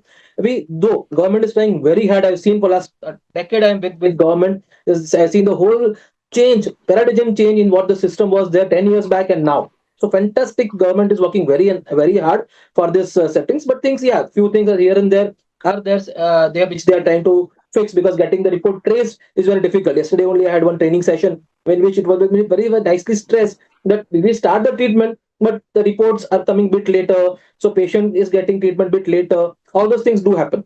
So public sector has own benefits because medicine is getting free of cost. Patient is happy. Many times NGO get tied up with the government patient very easily. They get nutrition benefit also over there. But there the cost is an issue. So basically time can be delayed in that cases, because many times I don't want to delay the time, but sometimes it get delayed. Is what I feel as a drawback. Okay. Yes, thank you. So you highlighted the challenges very well. I think in the private sector, the problem is that uniformity of the guidelines are not followed. So that is one thing we need to, Every person thinks that he is the boss. Yeah, he thinks that he is the boss and gives a treatment on his own. So that's what I think is a challenge, that we need to make our clinicians aware of the guidelines and the guidelines to be followed. While in public sector, the availability of the test, the affordability of part because of the tests are not available, especially in extrapulmonary tuberculosis, then becomes a challenge. And timely availability of the test result becomes a challenge. So, thank you, Dr. Kinjal. So now my next question is to Dr. Radha Munje, madam. So Yes. patients with extensive pulmonary TB, now according to the new guidelines, we can initiate them on BPAL-M regimen, but many clinicians have expressed this apprehension that how comfortable one would be about introducing BPAL-M in extensive pulmonary disease. So I would like to know, Dr. Radha, your experience and your views on it. Yes. Let me be very honest, Alpa. We are yet to get the BPAL regime here. So I can't claim that I have a first-hand experience with that. But yes, when we look at the guidelines, we know that when we talk about even the shorter MDR regimes, if you have extensively, I mean, serious forms of extrapulmonary TB or extensive disease pulmonary, then you do not offer them shorter regime, but you prefer to give all oral longer regime, right? Similarly, about in BPAL also, for serious forms of extrapulmonary or those with complications, BPAL-M is not being offered. However, the guidelines say that you can give it to extensive pulmonary disease.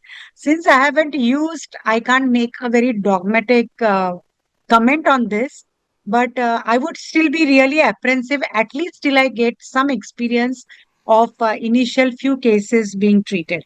And of course, all these patients who have extensive disease, we have to keep in mind that they are likely to have not only a larger burden of bacillary load, but also mixed population. And hence, even if they are offered BPAL-M, I think very close vigilance on response to treatment or emerging of drug resistance in between has to be kept in mind if at all you offer BPAL-M to extensive pulmonary disease. Thank you for that input. In fact, recently for TB oration in Mumbai, I had opportunity to interact with Dr. Kirtan Deda from South Africa, and he's done extensive research work. He's been part of this BPAL regimen studies also. So he also had expressed his apprehension that in patients with extensive disease, he would rather tend to start them on all oral longer regimen. But his own experience, he did say that people with extensive lung disease have also done well with BPAL regimen. That is what has been our Indian data also saying that people with extensive disease have done well with BPAL-M regimen. So well, we hope, I think in this group of patients, we should be able to use them successfully with a very, with vigilance and frequent monitoring of these patients. So my next question is to Dr. Pradeep. Okay. So what are the challenges at field level in diagnosis, treatment and follow-up of DRTB patient? Because all of us face these challenges at field levels, and implementing the guidelines as they are given is always a challenge in field level. So I would like to know it from you.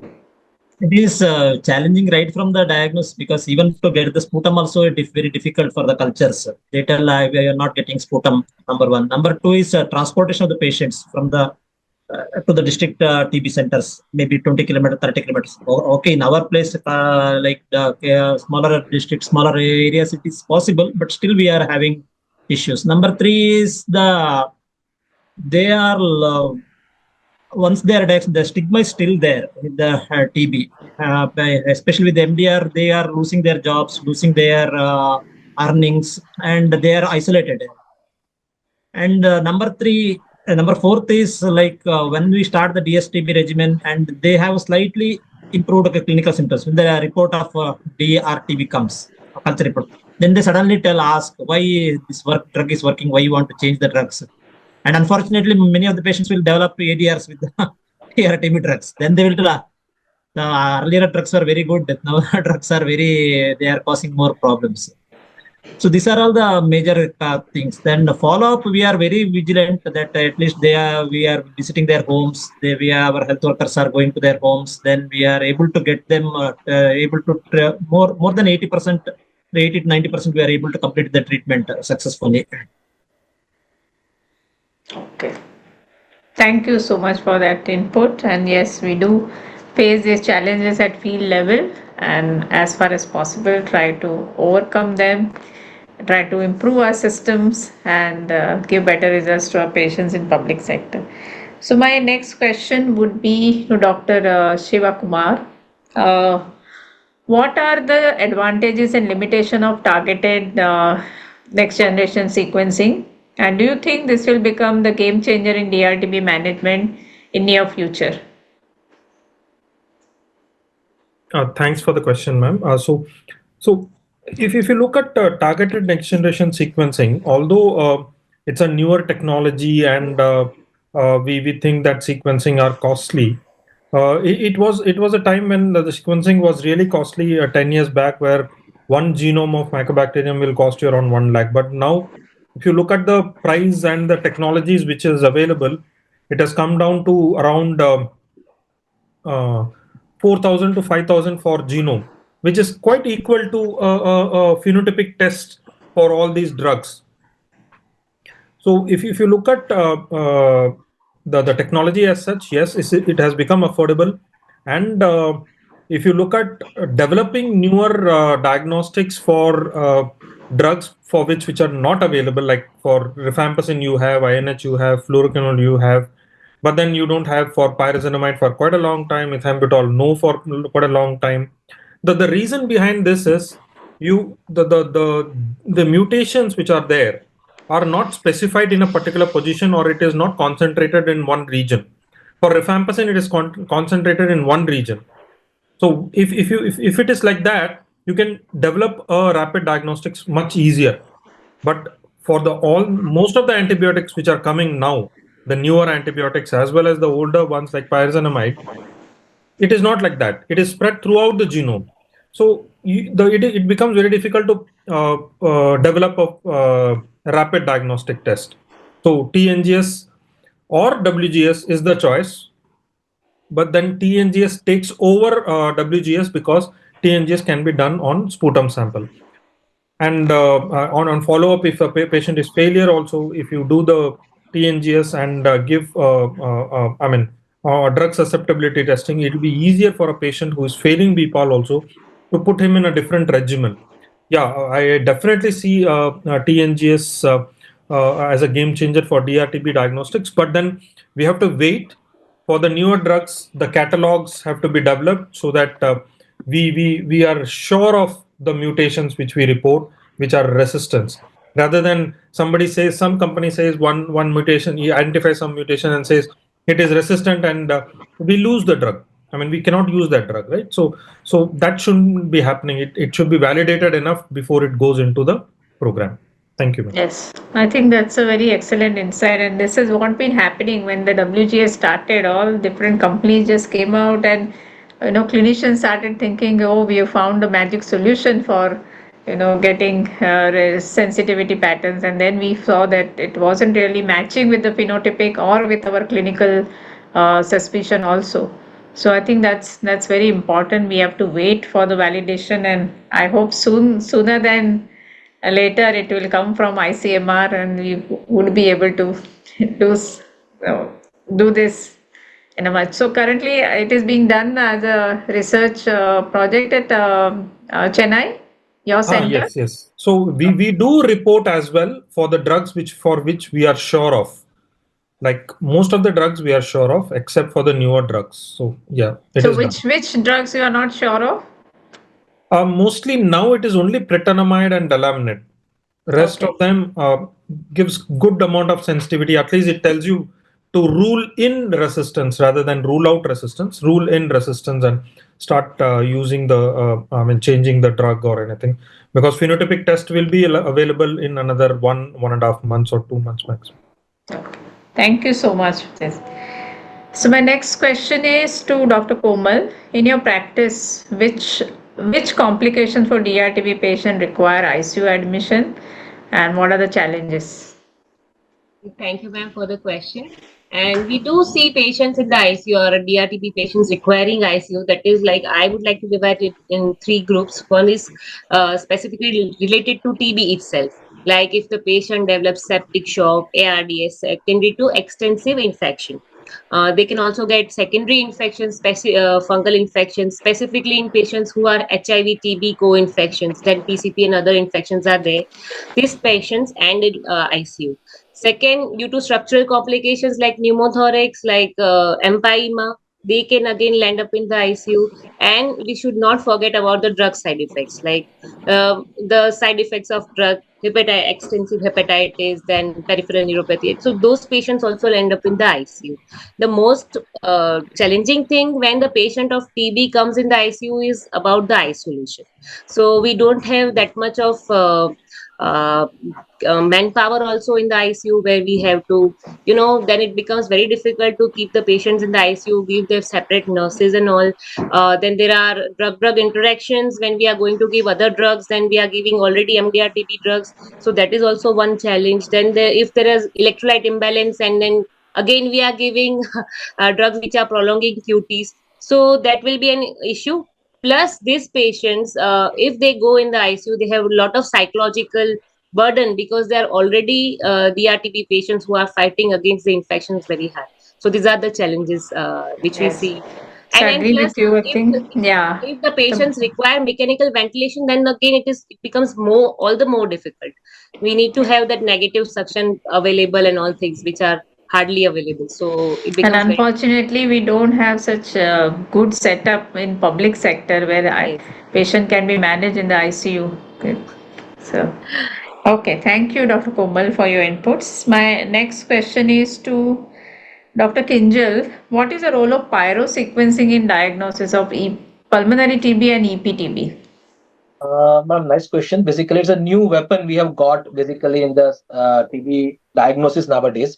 It's a basically rapid the DNA sequencing test, like a PCR kind of a thing. The thing is, it's giving us an idea of the diagnosis of TB as well as resistance pattern of first line, second line, both. But only thing is, see, as a Hinduja, we have all the things available to us at disposal. But many times I speak with Dr. Camilla Rodriguez, madam herself. Uh, for the EPTP samples like CSF and others things, basically when we are not getting anything in the cultures, parasequencings do give something, at least an idea in that. Gene expression negative, parasequencings do come positive in those cases. It is good. But definitely depending on the resistance to the phenotypical DHT, what we get is not always true. So we have to take a pinch of salt always in the initial part, because we can report in 2 or 3 days maximum. So it's great to start the therapy, but please always correlate with the DST pattern which comes later. So I think initially we used to use pyrosequencing more exclusively for CSF samples, but of late we have started using it for other samples, and I have found excellent results. Like we recently used in a BAL sample where this gene expert showed a trace. We use it in biopsy samples, and we also used it in a pus sample from EBUS. So I think we should probably start using pyrosequencing more often in not only CSF but other fluids, as well as BAL sample, sputum sample, and also pus All the aspirate fluids, ma'am. All the from. fluids. It's very good for all the fluids, madam. The only problem is that basically remember the DST pattern.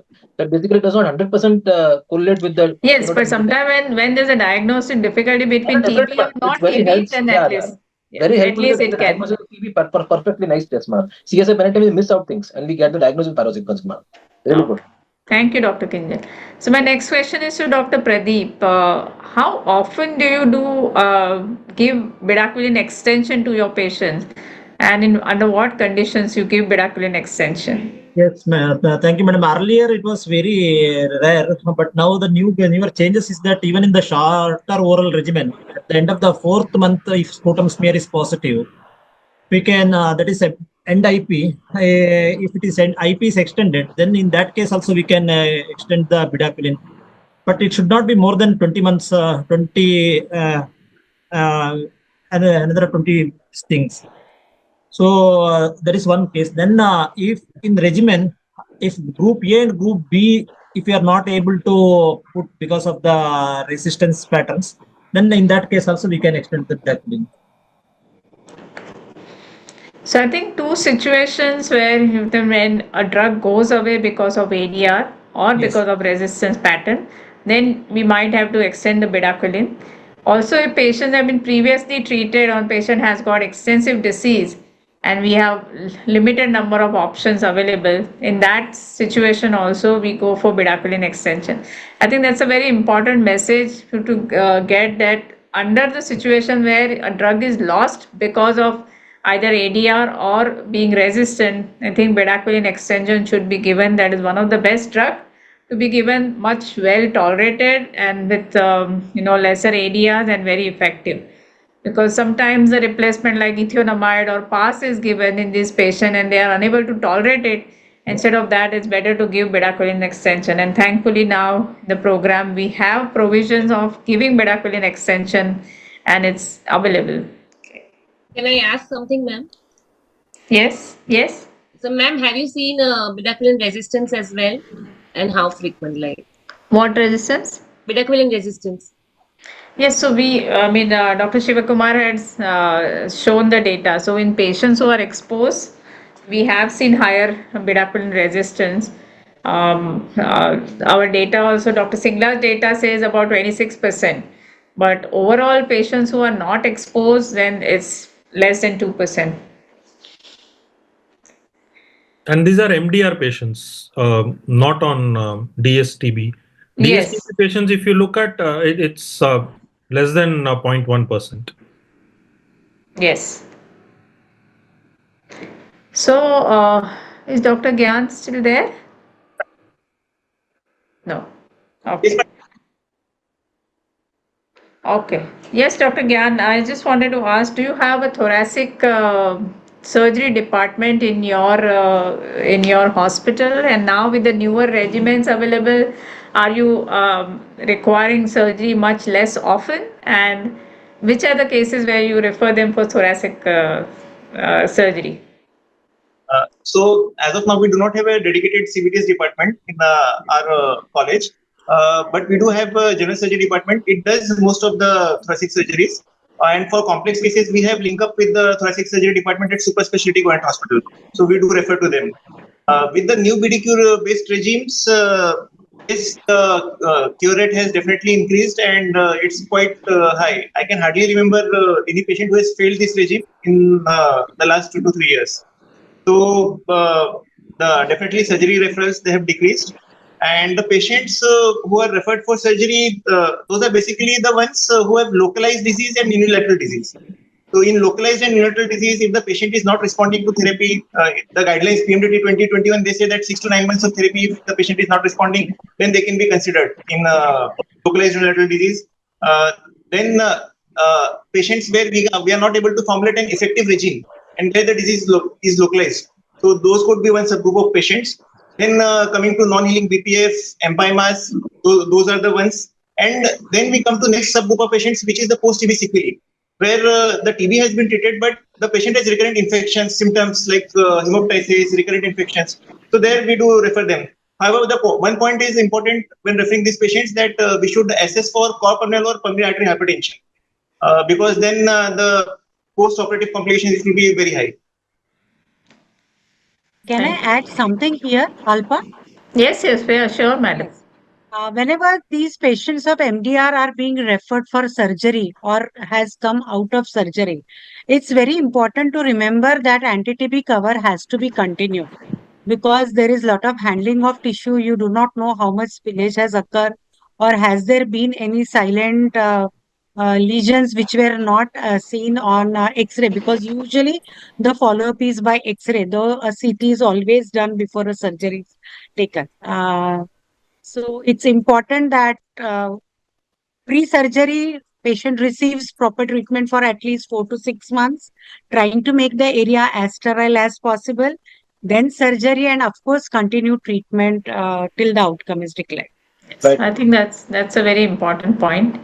And also sometimes non-resectional surgery can also be offered at time. Patient with extensive but Collapse. limited disease, we have done a limited thoracoplasty to close a cavity. Now in desperate situations, we have done that, and window surgeries for empyema, tuberculous empyema, and bronchopleural fistula. So these are also things we do it, and fortunately now we are needing them lesser than what we used to need before. Yes, and definitely. hopefully we won't need them more in the future.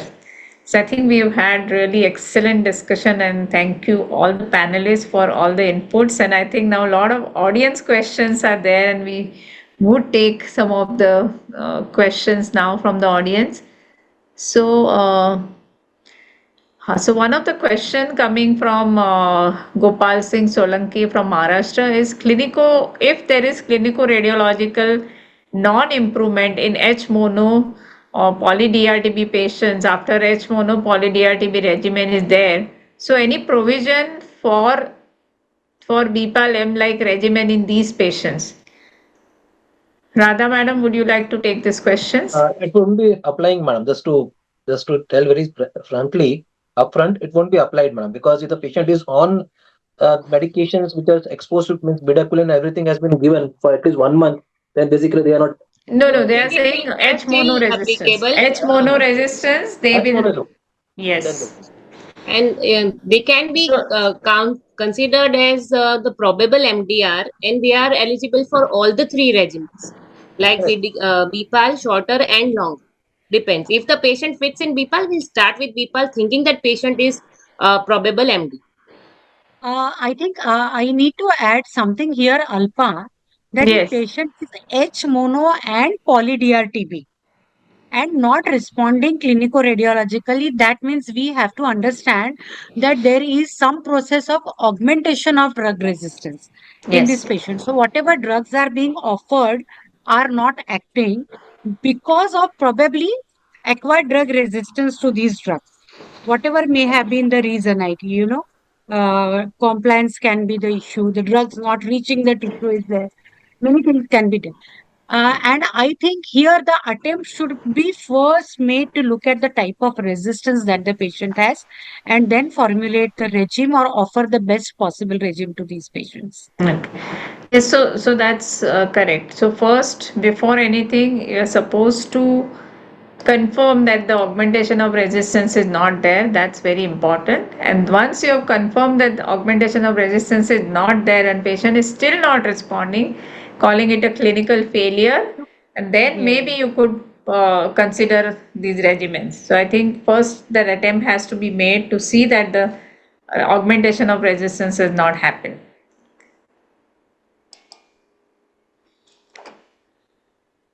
So, Dr. Tridip Chatterjee from Mumbai, he said BPAL for XDR, isn't that the latest? And BPAL M for MDR, isn't that the latest? When do you exclude patient from this for older, longer regimen? I think we've already discussed that, but still, I think Dr. Komal or Dr. Munje, would you like to take this question? So I think for BPAL XDR and BPAL M for MDR, that is not how it is there. BPAL M you give irrespective of whether it is MDR or XDR, and M is included irrespective of the sensitivity pattern. And so when do you exclude patient from this for older regimens? So I think we've had this discussion, but Dr. Komal or Dr. Radha madam, you can take this. Exclude patient from So this. exclude from what, ma'am? Exclude from BPAL? Uh, See, we So have when do you already, exclude Dr. them from Tridip, BPAL M and put them on all oral longer regimen yes. is what So Dr. the Tridip said. exclusion Dr. criteria. Tridip, see, let me add, Okay. Komal. Yes, sir. Dr. Tridip, let us understand that we have very well-defined inclusion-exclusion criteria for BPAL-M, right? So all those who do not fit into BPAL can be offered either shorter oral or the longer regime of 18 months, that is bedaquiline based, right? So that is, I think, as simple as we can make that you look at the inclusion exclusion criteria which have been well defined and then offer regimes accordingly. And whereas BPAL and BPAL M doesn't exist in our country, it is always BPAL M for all practical purposes for MDR or XDR who have not been exposed to these drugs for more than 1 month. Right, madam. That's true. Okay. I think one of the question was what are the most effective infection control measures, but with Dr. Gyanshankar Mishra has already answered. But that would Uh, not be visible to the audience. how? How? That will not be visible to the audience. Oh, yeah, yeah, okay. Those. Dr. Gyan has to answer them I again. think let's first take the clinical question. Then, if we have time, then we'll say. Yes. Okay. What drug therapy can be given for MDR prophylaxis like INH and rifampicin, rifapentin INH for DSTB? So, what preventive therapy can be given for DSTB? For DST, man, that both the things are available. One is 6H basically, or 9H, what early people used to give. 6H, And now we have 3 3HR, HP. Now we have 3 HP and basically. even 1 HP we And have. 1 HP is also basically is going to miss. It can be, it is a good trial has been done and very good results are there. But actually for P, for my personal impression is that person we are preventing a TB. So we prevent resistance also simultaneously. So why to expose a patient for rifampicin who we are just preventing a TB? So H is okay. This is what I my personal belief. Giving a HP either 3 or 1 is better. Okay.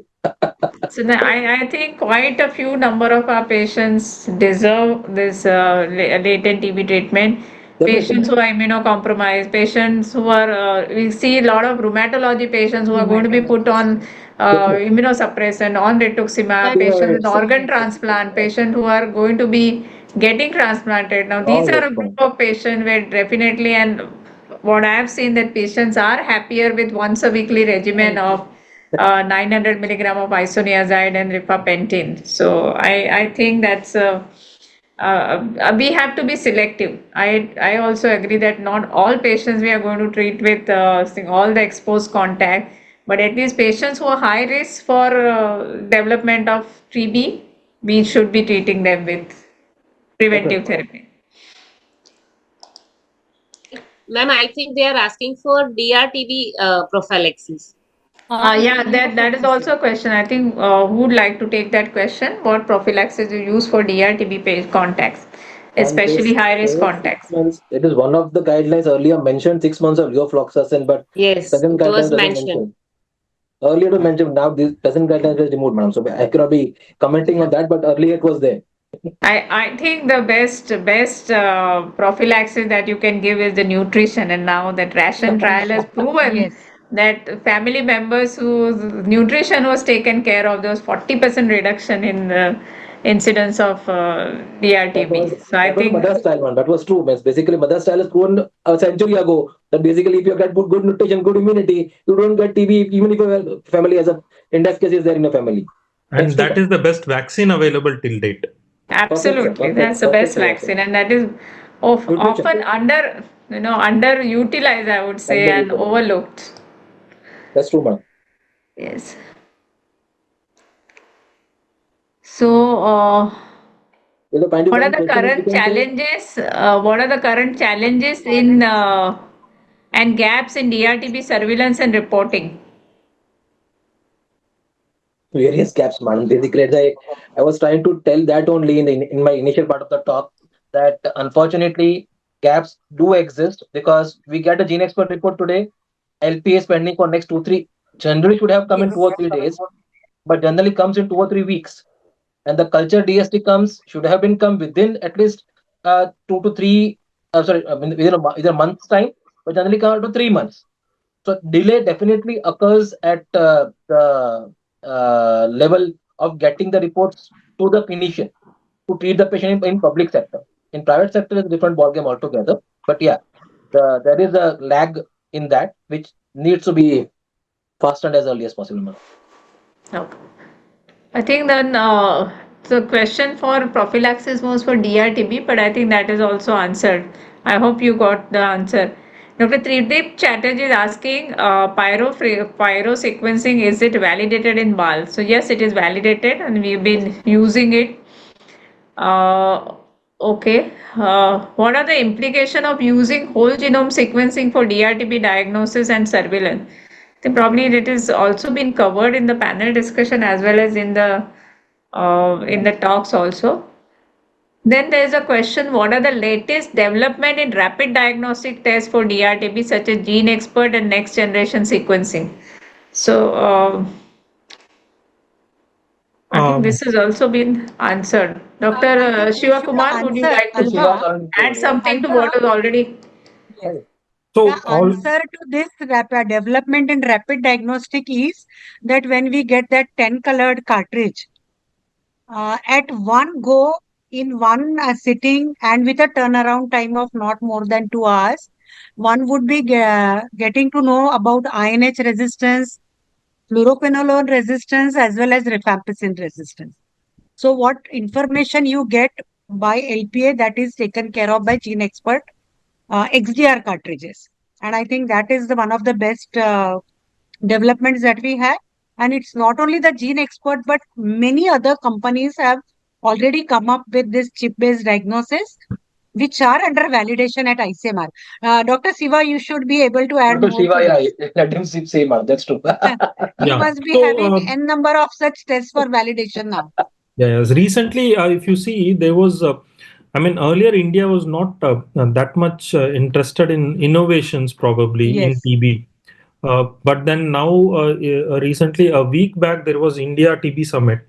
In that we had around 200 new tests, cartridge-based, chip-based, and other tests which could answer all these questions in terms of rifampicin, INH, and fluoroquinolone. And you can classify the treatment into DRTB treatment or DSTB treatment. In the field itself, you don't have to transport the sample for LPA and things like that. So those are going to come. But then what is available is PathoDetect, which is already approved by NTEP, which will tell you about rifampicin as well as INH resistance, which covers most of our population except for the ones which are R resistance, which is around 3 to 10%. Yeah, those can be sent. So apart from that, next generation sequencing, targeted next generation sequencing is going to come with no time. Everybody is working towards it. So that will be the next thing which would be for DRTB diagnosis. Thank you. So there was some other question. Can we consider BPAL-M regimen in pre-XDR TB? Yes, of course you can consider. So best approach for treating neuropathy occurring due to linezolid. And okay. So best approach for treating linezolid-induced neuropathy. Any of the panelists can take this. So already we have discussed. So the best approach I would say is detecting it early. That is the most important thing, because many a time in the field condition it gets missed. So regular at every follow-up the screening should be done. Symptoms like just simple numbness or burning sensation, pricking sensation, paresthesia, all those have to be asked and screened. And sometimes, we see this typically in young girls who are low BMI. This is very common to see linezolid induced toxicity. So sometimes in these patients, even before they develop symptoms, I get NCV studies done. So picking them early is the best thing. The moment you realize that they have symptoms, probably I think stopping the drug for a time period, maybe up to a month, and then starting the treatment, and maybe you can reintroduce at a half dose. So that is what is very important. And other two groups are Siva positive and the alcoholic patient, ma'am. These two groups are high risk for this condition. High risk patient. And ma'am, in 2024 guidelines, they've given very well detailed measurements and how about peripheral neuropathy, grade 1, 2, 3, 4, how to diagnose, and what pregabalin, where to add, when to add, how to add. So it is very much given in detail in 24 guidelines now. Yes. There is one question: what nutrition would you suggest? Yeah, I saw that question. Someone from Pune asked that question. Everybody knows that we insist on high protein diet, and we have to understand that this insistence on high protein diet is not only for the patient but for the whole family. One. Secondly, whenever the nutritional baskets are prepared, we do not. I don't know whether I should be speaking it so bluntly, but we do not advocate or ask people to buy OTC products of high protein, because we know they have. It's not about. I'm not talking about the efficacy because they are already fortified with micronutrients and other supplemental elements. But the cost is too high for that. So what we advise is dietary protein supplementations. So they should be taking a high protein. They can take and usually what Calories I also. advise, yes, calories and fat should also be added to that. So what I usually advise my patient is like instead of taking only peanut and jaggery chickpea, if that is fortified with the dalia also added. So dalia which gives sattu in other form if powdered, Right. this is a very good supplementation. So I ask them to make it at home and add a spoonful of ghee to that while preparing. If there is no ghee, they can even add oil to it and then prepare them, and that is what the granola bars they can prepare at home rather than going for costly dry fruits which we know may not be affordable and they would be needing to pinch on the other regular diet. So all this is in addition to routine diet which they should be having, like daily meals Just one. should not be compromised for proteins. Sure. Just want to add one more thing, madam. Radha madam has said fantastically the daily available things and for the public sector's things. But many times in the private sector, people do ask what to buy, how to buy, concept protein powder lay, because they are aware of various protein available because advertisement are there. Like Protein X is advertised by Akshay Kumar and all those things. So basically, people are aware of protein powders nowadays. So one simple advice is that always look at the nutrition table behind that dabba what you are buying, because many times I've seen even branded products, they are only giving 18 grams per 100 grams of protein. So 18 grams of protein per 100 grams of the content. So don't get misled by all those advertisements. Always see the dabba, at least 30, 40 grams of protein per 100 gram is a better things when you buy this kind of products. And protein bars, nowadays protein cookies, all these things are also available when we are dealing with children. So that is also one more thing to get them all about. And one most important thing which is always, if a patient is non-veg or vegetarian, then eggs are the best bioavailable proteins available on the earth. So basically, if they can consume eggs, fantastic, nothing like that. But it has to be all the things together. It cannot be one. We cannot rely on one product like that. So many things has to be added now.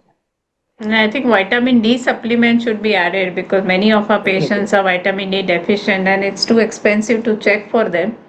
So Right. I think micronutrients and in fact nutritional assessment should be an important part of our clinical assessment of this patient. But this time NAPCON in the workshop of the TB workshop, we included one entire workstation on nutrition. Right. I Right. think we should have one session here on ICS webinar session Yeah. on nutrition. So very important. So I Definitely. think just last question. So there's a question about management of DRTB and special situation. So one is in pregnancy in HIV patients and one more thing. So I think Radha madam you can take on pregnancy and Komal you can take on HIV and the third one I will just let you know. Yes, the most important thing is we have different situations. So if there is a case of MDR TB and she's a young girl in a reproductive age group, the best thing we do is we counsel and ask them to practice contraception so that they do not get pregnant and does not hinder with the treatment of MDR. That is one part. If at all now a pregnant female is found to be MDR TB, then we counsel the patient, and if the pregnancy is of less than 20 weeks, then we can offer them counseling as and advise, if at all they are willing, they can go ahead with MTP and continue anti-TB treatment. Komal, correct me if I'm wrong about the weeks of pregnancy. And if the pregnancy is beyond that and you cannot terminate, uh, but you cannot compromise giving regimes. So you have to choose the best possible regime, which will not be affecting the infant in a utero, and offer treatment. So now, ma'am, because we have linezolid in shorter regime in Yes, place of etunamide, so we can still give it in pregnant women, irrespective of pregnancy. the gestational age. But for BPAL, it should be less than 20 to 24 weeks, Yes, and patient should be willing to do MTP. and patient should not What be. we always say is we don't advise MTP. We give a good counseling and offer them, and then they make a wise decision. choice. Yes. And patient should not be breastfeeding. They can use formula feed instead if they have already delivered. Yes, and Komal, would you like to take an HIV and DRTB management? Yeah. So we have many patients with HIV who have been treated with DRTB, and I would like to share one case where patient presented first at the HIV center, and then he was found to have cervical lymphadenopathy, miliary TB, and it turned out to be MDR. So this patient, he did excellent after starting longer treatment. But that time we had to start for longer for some reasons. Now, as far as the guidelines are concerned, HIV, all the HIV patients are eligible for BPAL also, shorter also, and longer also. Only we have to be careful when the CD4 count is less than 100 because they'll be having other infections as well. Second, most of the TLD, most commonly we are treating HIV patients with TLD medicines, and they do not interfere with our DRTB regimens. But if patient is receiving efavirenz, or I guess there is some another drug, efavirenz reduces the amount of bedaquiline. So we have to be very careful when they are using efavirenz. But if they are using TLD, then normal regimen can be given as BPAL, shorter or long. Yes. So one more thing, just I would like to add is that liver monitoring for liver enzymes is very important because all the antiviral drugs, antiretroviral drugs, and AKT drugs, they are hepatotoxic, and QT prolongation also may be an issue, and iris. So these are three things. Iris is very important. And ma'am, ritonavir also. Ritonavir increases the dose of bedaquiline. Yes, so when patient is receiving ritonavir, we have to check the levels of BDQ. It's like one more thing to add over here, madam. Many times the patient, as Dr. Komal said very nicely, the patient first time came to ART center. So that the question arises, ART first or ATT first? So generally, for the general public, is always remember that ATT has been started first, generally, 15 days gap, and then ART has been started. Yes, absolutely.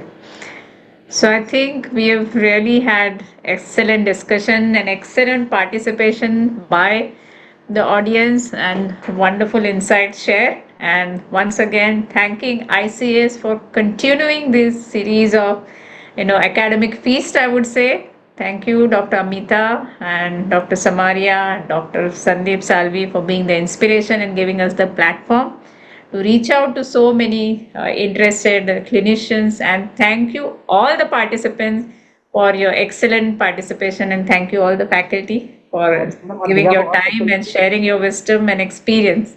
Thank you so much. On behalf of all participants, thank you to you, madam. You have moderated the session very nicely. And wonderful moderator, Alpa. Thank you, ma'am. And we have had a very long webinar today. Wonderful. And still, other questions are pouring in. Good one.